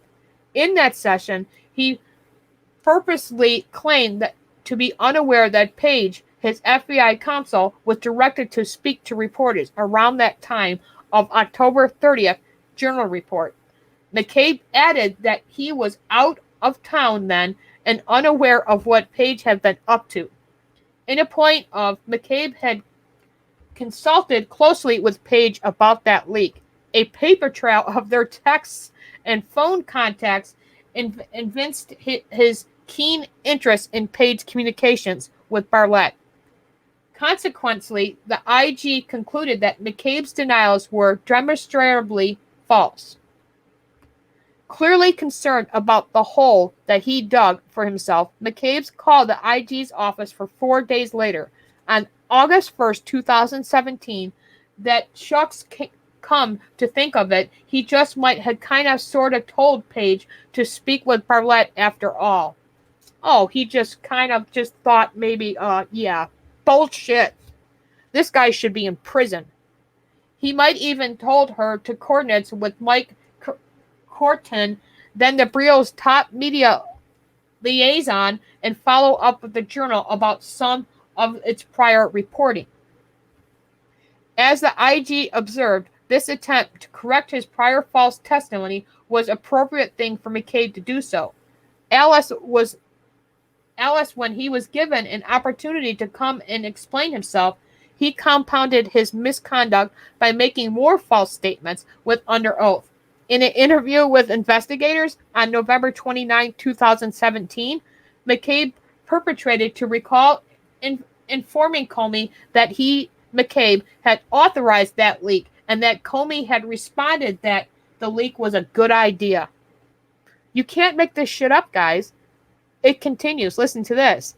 They were quite stunning recollections, given that the deputy director had previously disclaimed any knowledge about the source of the leak. But McCabe took care of that little hiccup by simply denying his prior denial. Then he insisted, get this, that he had not forged ignorance about that leak when INSD interviewed him on May 9th. Indeed, McCabe even denied that May 9th interview had been a real interview. To the contrary, pay attention to guys, this gets better. He claimed that the agents had casually pulled him aside at the conclusion of that meeting of an unrelated topic and peppered him out of the blue with a question or two about the journal's leak. As General Flynn could tell you, that sort of thing can be tough on a busy top U.S. government official. Although Flynn did not get much sympathy for when McCabe was running the FBI. Again, the IG concluded that McCabe's version of events was demonstrably false. McCabe even covered his own tracks. An old trial lawyer, I'd remiss if I failed to rehearse my favorite part of the IG report. That part that he would tell a jury everything that he needed to know about good old Andy McCabe. Again, the journal story generated by McCabe's leak was published on October 30th, a Sunday late afternoon. McCabe called the head of the FBI Manhattan's office.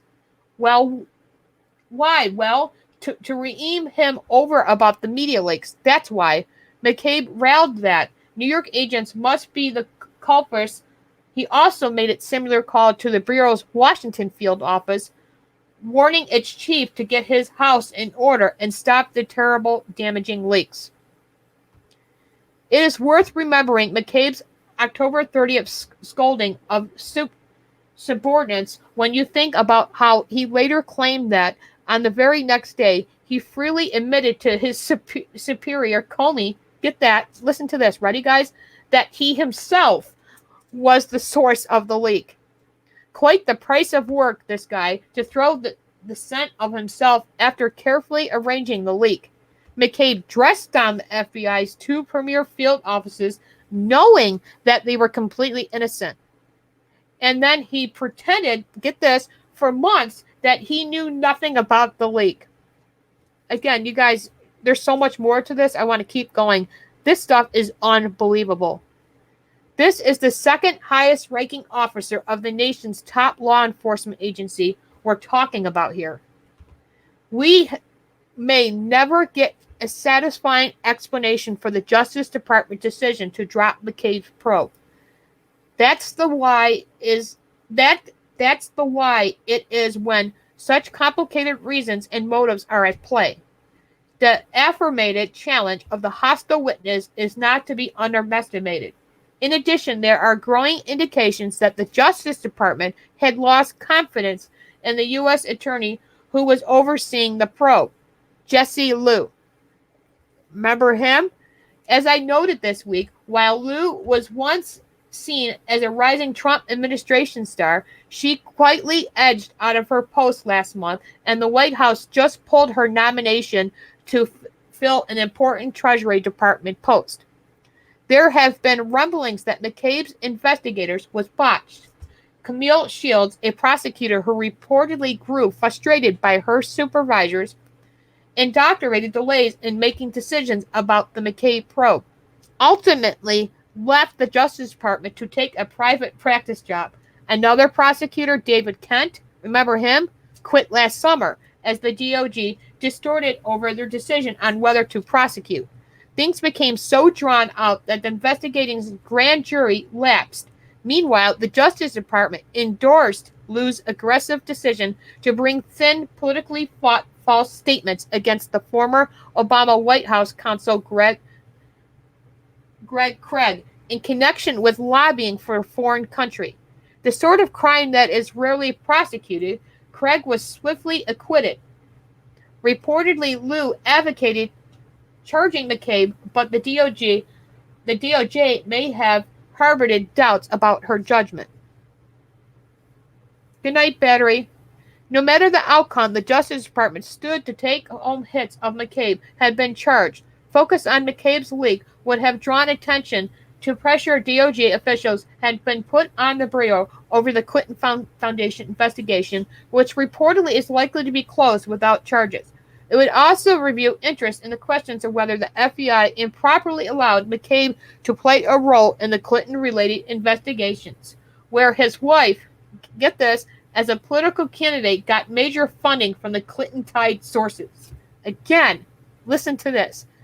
FBI improperly allowed McCabe to play a role in the Clinton-related investigations when his wife, as a political candidate, got major funding from the Clinton-tied sources.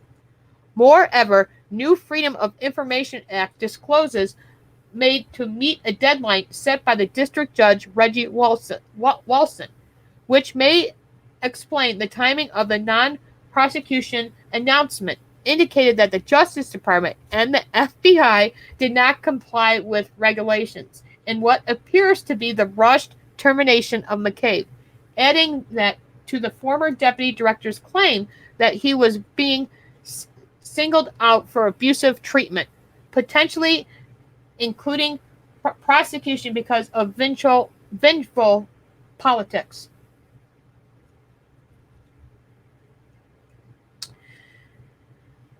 There's more, guys. Almost done here. I think a couple more paragraphs. Thank you for still listening in. Like I said, you can't make this shit up.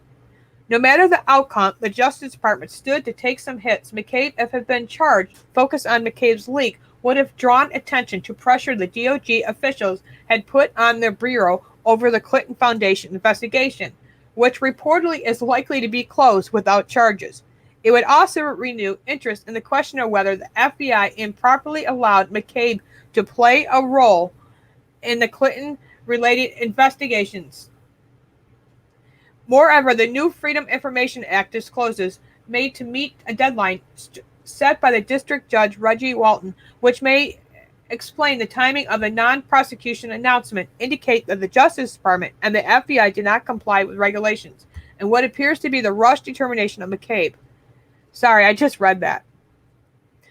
The public is listening to what's going on, and I don't think people like the fact that you got somebody at the top basically trying to dictate whether somebody should be prosecuted. I just think it's a banana republic when you go down that road. I think there are a lot of people outside that perceive that there is an undue, inappropriate pressure being brought to bear. It is just very disturbing that we're in this mess, that we're in that regard. I just think the integrity of the process is being utterly undermined by inappropriate comments and actions of the part of the people at the top of our government. I think it is very unfortunate, and I think as a government and as a society, we're going to pay a price at some point for this. If you want to know why Attorney General Barr was warning this week that the president's tweets are undermining the Justice Department pursuit of its own law enforcement mission, Judge Walton's words are worth heeding. I have been making this point since the start of the Trump presidency. If you want people to be held accountable for their crimes, you have to ensure that the fundamental rights to due process. When the government poisons the well, the bad guys reap the benefits. You know, understanding this and reading that, I kind of get it now where Barr was coming from. I mean, think about that. I'll read this again. I have been making this point since the start of the Trump presidency. He continues, if you want people held accountable for their crimes, you have to ensure their fundamental rights to due process. When the government poisons that well, the bad guys reap the benefits. Finally, we must note that when the District of Columbia is a venue for any prosecution with political overtones, Justice Department charging decisions must factor in the jury pool, which solidly is anti-Trump. The proof that McCabe willfully deceived investigators appears very strong. It is noteworthy that the IG Horwich, who has stayed to give the FBI the benefit of the doubt in many debust contents, was unequivocal in slamming McCabe. Nevertheless, a DC jury would be weighing that evidence as discounted by whatever pro-McCabe slant reluctant prosecution witnesses put on it, and the jury would be weighing against that evidence. Whatever problems caused the prosecutors at the U.S. Attorney's Office to beg off, and more significantly, defense arguments that McCabe would not have been fired or prosecuted if not the fact that he had gotten crosswise with a president of the United States, whom at least some of the jurors are apt to dislike. Looking at all the baggage, the Justice Department must not have liked its chances. McCabe is not out of the woods yet, of course. The Durham investigation is a separate matter. And it's something that I keep forgetting. A lot of you probably keep forgetting that the Durham investigation is a separate matter. And it's still continuing today. but it's unclear whether he will face any criminal charges arising from that inquiry. Whereas the now dead and buried false statements case against him look cut and dried. The FBI's former director deputy, through an undeniably misled investigators, remains a commentary at CNN. In the meantime, Papadopoulos, P-A-D, I can't even pronounce that, Papadopoulos is a felon convicted of briefly in prison for misleading investigators, while Flynn and Stone are awaiting sentences on their false statement charges that covers both tiers of our Justice Department. Exactly. They don't care about their process. But here's the thing. I guess what we have to keep remembering, I'm sorry, this was a very long article, and maybe there's some words that I could not understand, but this is still ongoing investigations. We need to remember that we still need to give William Barr the benefit of the doubt.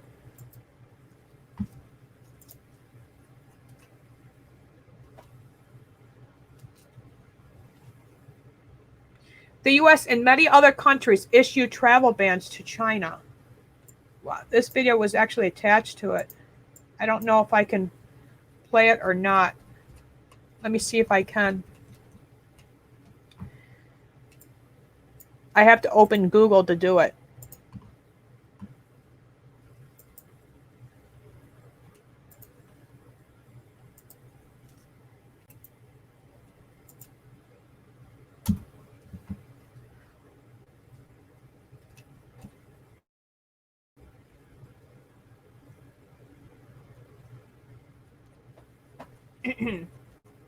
Where'd that video go? Hold on. Hold on. I lost the video. Well, that sucks. I was going to play a really quick video for you guys. Hold on. It's still buffering. Maybe it's still loading. But in the meanwhile, let me see what your comments are saying. Like Carpenter said, I'll give Barr a chance. Yep, I agree. But you guys heard all of that. You heard from your own like, you can't make this stuff up. You really can't.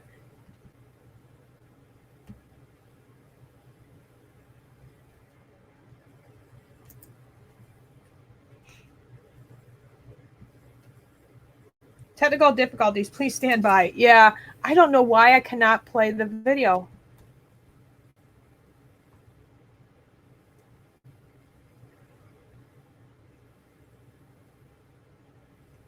Let me try one more time. I do have to use the ladies' room again, so I might have to go do that really quick.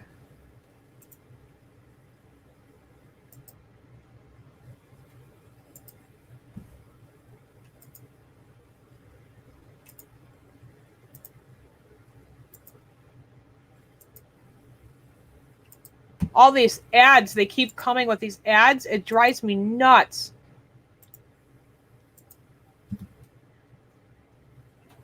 I'm just trying to play one little video. Here we go. Hopefully it'll let me play it. Okay, go back to StreamYards.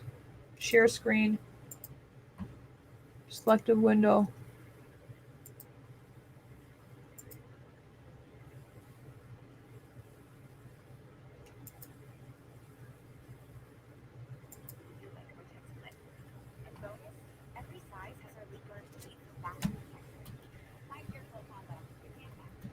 Sorry about the ad. Oh, wait a minute. This is not the video. Sorry. I thought that was the video. It was about the coronavirus, but it's not going to play it. Figures. Sorry about that, folks.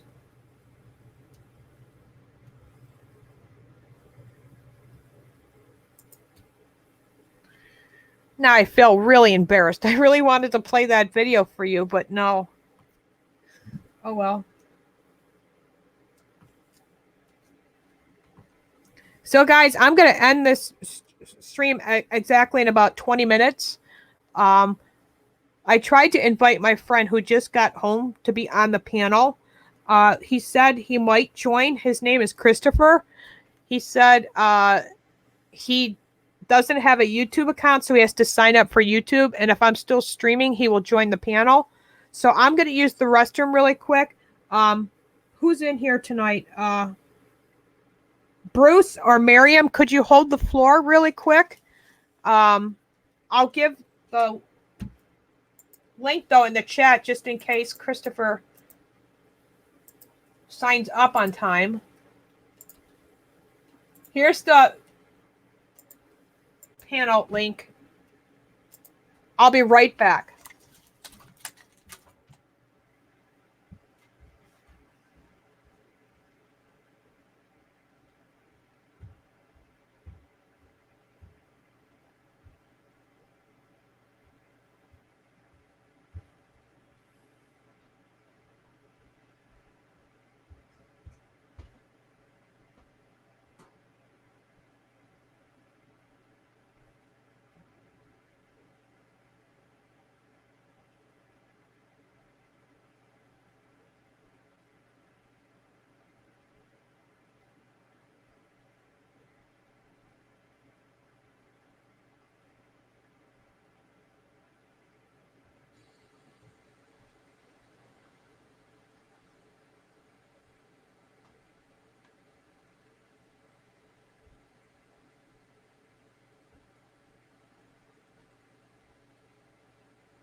Yeah, I can see the messages from Twitch.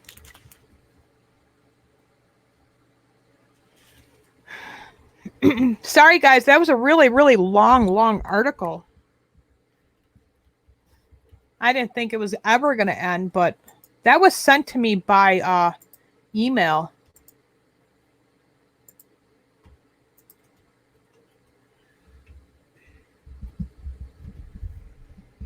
My microphone doesn't want to work right tonight.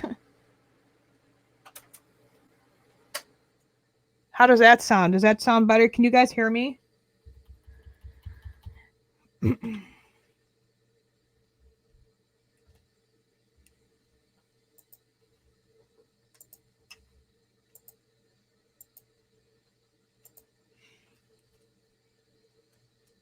You a pedophile? Dude. Excuse me? What did you just say to me? The fuck did he just say to me?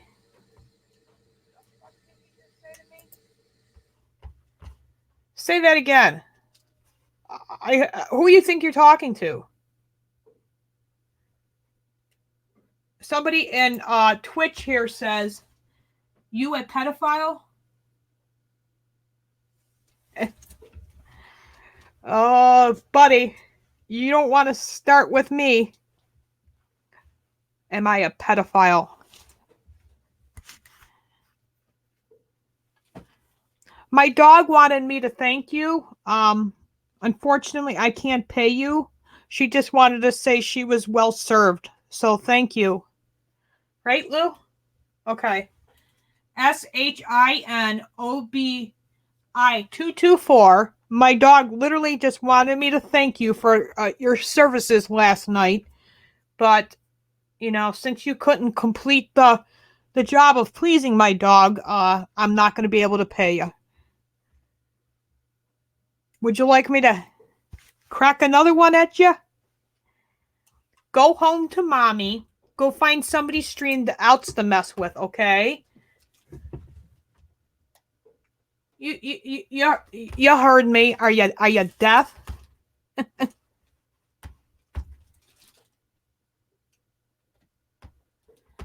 Oh, that was awful. You just literally called me a pedophile, right? You just called me a pedophile. And because I gave one back to you, now you're saying that's awful and poor you, your feelings? Go somewhere else, okay? You're not welcome here.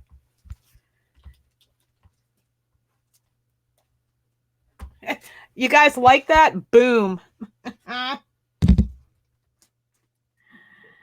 I can go to Twitch. Yeah, Miriam, go ahead, because I don't know how to block on Twitch. He didn't like that. He literally, it's probably her or a little boy, probably, I would say 20 years old, probably still lives at home. Mommy does his laundry. Mommy gives him bubble baths. I'm sure mommy still washes his back for him, and mommy makes his hot pockets when he says he's hungry. And he comes on here and on my chat. I'm sitting here sharing some information about McCabe and how corrupt the system is. And he's sitting there blatantly. He called me a pedophile. So I sat there and I slapped it right back to him and gave him a good joke. And now he's saying, "Excuse me? Please, if you don't like it, don't dish it out, okay? So bye-bye. You're going to be blocked in the next 3 seconds."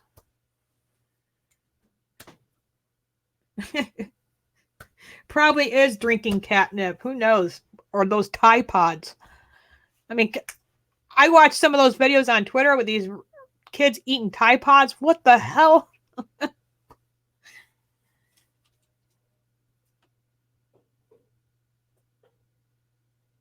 Bernie wouldn't time him out. That is a violation of free speech. See, well, one comes, then they get their little friends. They're like, "Oh, come on, you got to go on that live stream." Or it's somebody who has multiple accounts. Say, "Okay, well, I'm going to log on to this other account and pretend to be somebody else." Nothing makes me more laughable, enjoyable to watch somebody talk to themselves and pretend to be the same person and talk to themselves. Seriously. So, do you have any more crack ups and wisecracks, Twitch trolls? I can give it to you, so bring it. I may look like just a little tiny little woman here, but believe you me, I can defend my own and stand up for my own.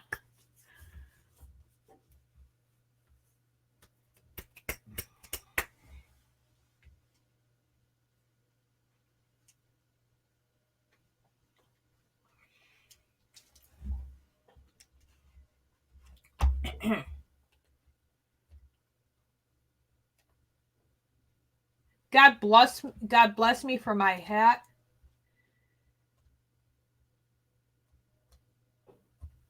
Boomer. Dude, I'm almost 41 years old. I'm older than you. I could already tell that. You're just some mouthy little disrespectful little brat. And I don't know if you've been blocked, but hopefully my mods blocked your ass. Good, Carpenter Patriot. Good wedding to get them. So while we're just sitting here, I guess, I'm going to go back to my Twitter account here.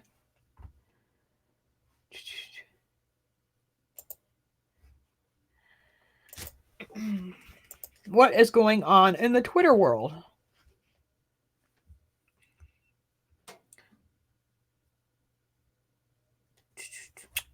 James Woods, man, he is just on fire. I'm so glad he's back on Twitter. I look forward to reading his tweets all the time. And it's so funny because these people come at him because, he supports Donald Trump and stuff like that. They like saying, "Oh," I read one comment, some guy goes, "Well, James, when's the last time you made a movie?" And I slapped back and replied back to that hater. I said, "Well, was the last time that you were in a movie?" "Oh, wait, you weren't in any." I said, "Here's the fact. James Woods has made so much money that he's set for the rest of his life. He's not like most of your Hollywood libtards who makes movies and spends all their money and then ends up owing money and then ends up losing everything. See, James Woods was smart. He put enough money away for a rainy day that will last him for the rest of his life. So James Woods doesn't have to go getting movie roles. He doesn't have to beg his agent for movie roles. Of course, he's blessed when he gets those roles.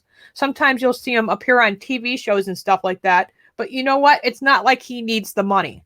So I think that's just that. Have a good one, Bruce.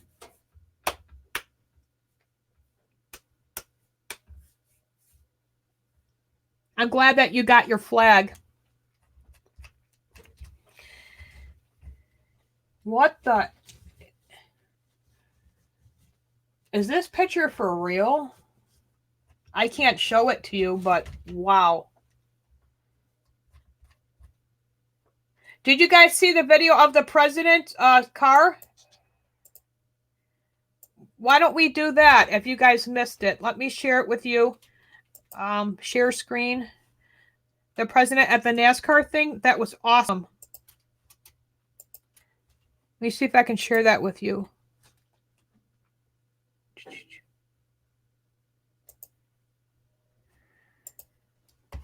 Okay, let me see if the screen is up. Yep, the screen is up. Twitter's open. Blow up the video. Let's watch this together. But this is truly an historic first. A sitting United States president pacing the field for the great American race. He said he wanted to do a lap. He's going to do it. Well, he is the president. He has that right. And I just can't imagine, as a driver, as a competitor, the magnitude of this. This only builds up what is the great American race and one of the biggest races in the world to put that much pressure on you to win this race today. I'm not sure how this idea came about, but I have an inkling. A phone call was received the other day in Franklin, Tennessee, at the home of our former colleague, Darrell Waltrip, who retired from broadcasting at the end of the 2019 season, asking him to fly to Palm Beach this morning and join President... I can't read your comments with them on the ride up here to Daytona. So I would not be surprised if Darrell had a little hand in what we're about to see. Maybe he's giving them some tips down there about those high banks here at Daytona. And are the drivers excited about this? Well, here's Clint Boyer. Heck yeah, I would be. I wish I was there.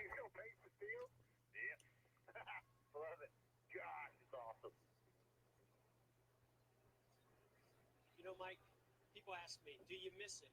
You know, are you jealous of those competitors out there? Today, right now, I am.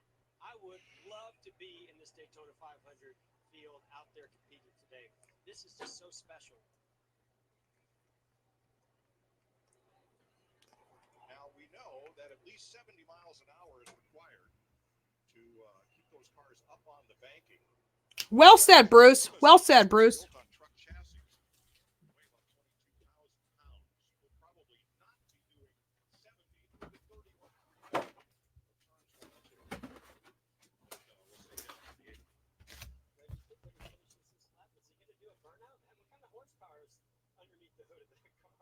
Well, Jeff, our Fox graphic department came up with a comparison between the NASCAR Cup cars and what Secret Service calls the Beast, the presidential limousine, built by Cadillac on a truck chassis with Cadillac sheet metal. It's 2 feet longer than the Cup car, and it's a little heavier at 22,000 pounds. Horsepower and top speed is sufficient, but unknown. It's been estimated that those side windows are 5 inches thick of bulletproof glass, and that the sheet metal is some 8 inches thick, as it's fully armored. And of course, seating capacity 7 for the limo and 1 for our Cup cars. Only thing I wish they'd have modified on that limo is put a spoiler on that rear deck lid. Wasn't that cool? That was cool.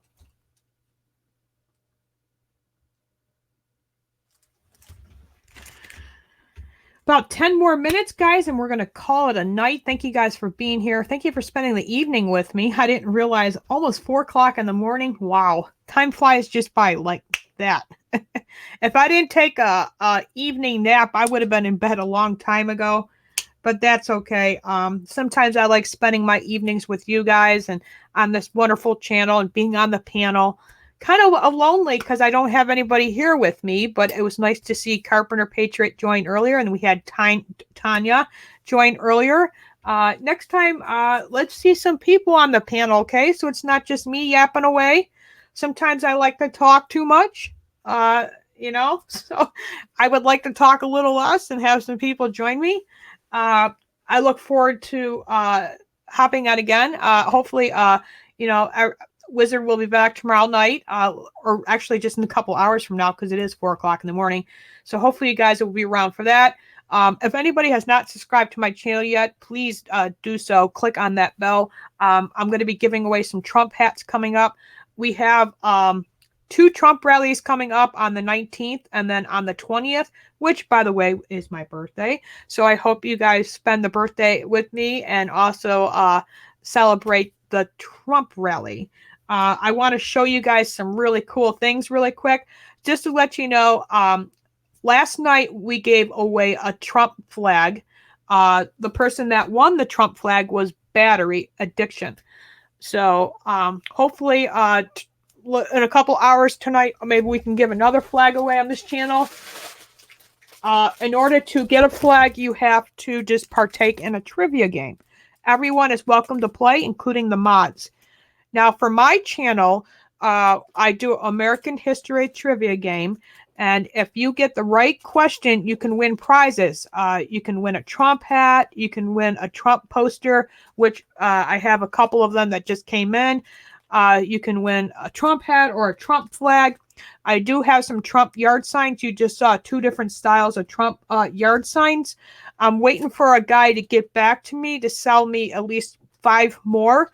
And once I get the total of 6 yard signs, I'm going to start giving those away. But you have to win. You have to participate. You have to join the chat. You have to leave comments. Of course, thumbs up and all that. At least come to at least 2 or 3 live streams during the week. And you could be also the person of the month. So here's some cool Trump hats I just got in. I'm looking to get 100 hats from this seller. The blue and the red hats, especially, those are the sharpest ones, but I've not heard back from the seller. And the reason why I would like to do that is because then I have enough hats to last for the rest of the year. And because also I love you guys. So when I purchase these hats, it's actually just to let you know, I don't have a job. I'm a housemaker, okay? I don't get paid being a mom. I don't get paid cleaning up my house. So only income that actually comes in is my husband's. I want to make it very clear tonight, just in case there's a hater out there getting ready to make a video of me. I want to make it very clear that when my donations come in, that is for the purpose of traveling back and forth to DC or when I'm going to be going to Albany. If somebody donates to my channel directly and puts it in the description saying, oh, well, this is for your channel or this is for you to buy something, I turn around and I save it so I can get stuff to you guys, like the Trump packages with all the bumper stickers. So these hats were actually purchased by my husband as a thank you from me and him for subscribing to my channel. And we wanted to make it fun, and that's why I came up with the American History Trivia. And when you get the questions right, you win. So let's see what kind of hats you guys have a chance of winning. Also, if you like to buy one of these hats, all you have to do is let me know. I can let you know how much. And you put that into the PayPal, and I turn around, I go to the Amazon or eBay, and I have it shipped to you guys directly from Amazon to your house. I get free shipping. So if anybody's interested in anything, if you see something on Amazon, let me know. I do that quite often for a lot of people who are not Prime members, so let me know. Here is the one really cool looking hat. It's sharp. It's made right here in America. There's this hat. I do have an order of 2 more of these exact hats coming in. I know I do have one friend from Facebook would like to buy this hat. So again, if you're interested in buying the hat, all you have to do is email me at traintrump3@gmail.com. But as far as these ones right here in my hand right now, we're going to be giving them away. So there you go. There's that one. This one matches this one, but it's a different color. Check that one out. This one's really sharp. I like this hat. I like the red one, of course, too. But the blue one matches this. And these two exact ones, the guy sells them on Amazon, and he's the one that I'm waiting to buy 50 red hats and 50 blue hats. So this way here, again, I have enough hats for the whole year. So there you go. There's that one, which is the same as this one right here. So in the total right now, I have 5 blue and I have 3 red ones still available. So just to see those. The other ones, actually, I still have in a box I still haven't even opened yet. And this is the red one that you see on me. It just has the wrapping around it. So there you go, guys. Those are the Trump hats that I have. And, you know, who knows? On this channel, too, we're going to play some trivia games, and you could win stuff, too, on this channel. I usually let everybody know a day ahead of time so they have enough time to join the stream. Even if it's God's plan for me to die for this virus, so be it. They will be done, not mine. You never forget that Satan comes to steal, kill, and destroy. Yes, he does, brother. Take iodine every day, 1 drop a day. Yep. You mad, bro? That blue is really cool. Yeah, it is really cool. I like it. It's really sharp. All right, guys, we're going to call it an evening. It is 3:55. By the time I shut down my computer, take the dog out, I'm going to be out cold. So thank you so very much. Again, anybody needs any prayer request or anybody just needs to talk, just a friend to talk to, try to call me during normal hours, okay? And if you're going to call me, please call me when you're sober. It's just something that I request so I can understand or whoever better. Continue to keep praying for our law enforcement, our first responders, our military, our veterans who suffer from post-traumatic stress disorder. I want you to know that God loves you, but holding everything in and not getting help just makes it worse. I know somebody who I love dearly who suffers from post-traumatic stress disorder, and he speaks to somebody that that he knows that he served with, and also he speaks to his counselors at the VA. So I want to let you know tonight you're not alone, okay? You're not alone, veterans. You're not alone. Just remember, not talking about it makes it build up more and it's worse. Continue to pray for our military, our active men and women in Kuwait and Germany and Iraq. Wherever they're placed tonight, I want you to know I am thinking of you and I'm praying for you, and I hope you come home safely. I do understand that President Trump said we can't release all our troops, but I pray one day that they all can come home. You know me, I don't advocate for war, but you do know that I support our great military, and God forbid if we ever have to, I trust our military. They have strengthened our military since President Trump has become president, so I'm very thankful and blessed for that. I also want you to continue to pray for our president, Donald J. Trump, and our wonderful First Lady, Melania Trump. Continue to pray for our born-again Christian Vice President, Mike Pence, and, of course, our wonderful Second Lady, Karen Pence. Continue to pray for our Trump administration, our Trump campaign. Continue to pray for our Trump family and our Pence family. Continue to pray for everyone that's going to be traveling back and forth to these Trump rallies. Just let you know, please stay safe. Do me a favor, park closest to the event. When you park 5 or 6 blocks away from the arena where the rallies are held, that's where the protesters are waiting for you.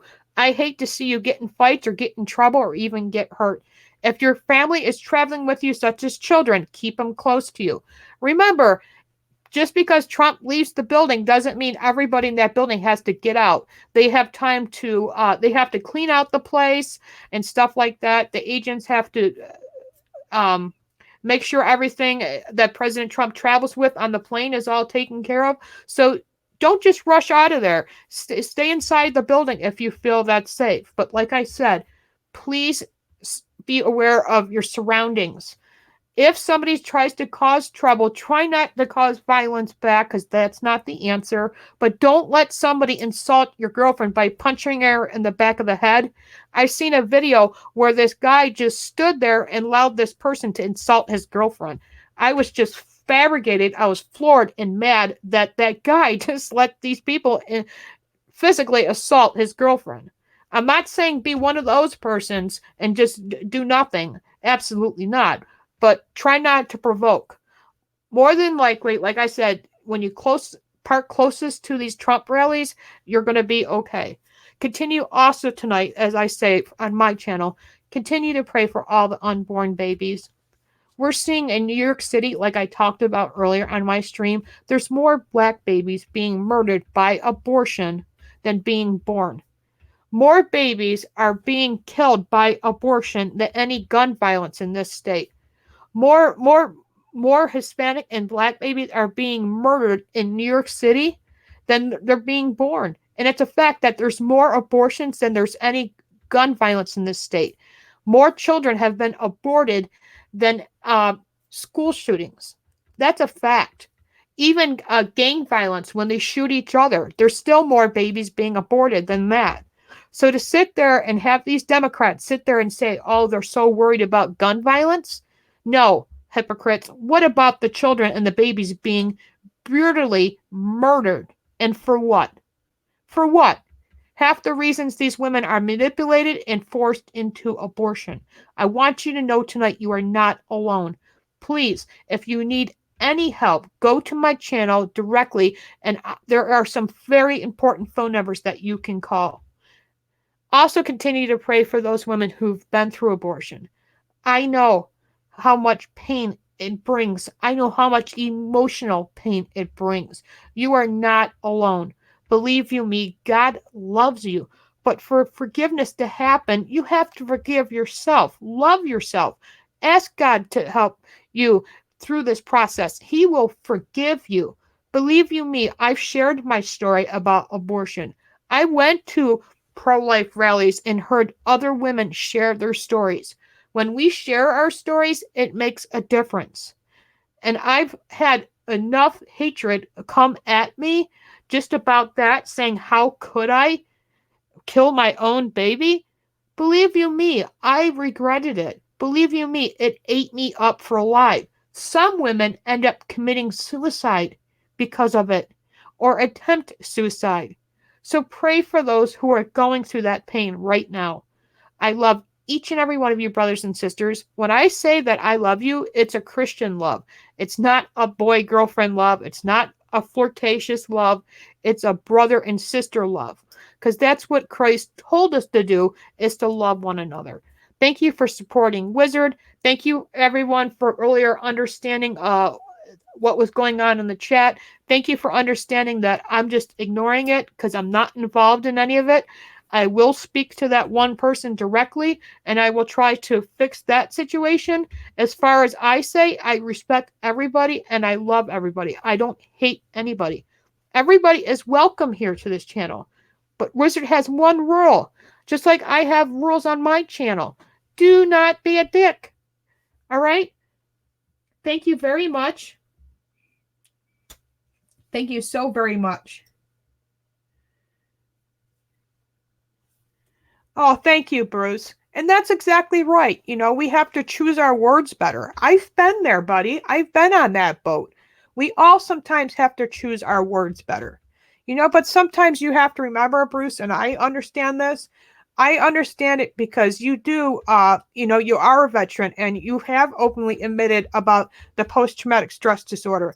Because sometimes that's not even you, Bruce, talking. I know that because I've gotten to know you. And trust me, life is not easy, and especially not easy for those veterans who suffer from post-traumatic stress disorder. My husband, same thing. Sometimes he says the most disrespectful things ever.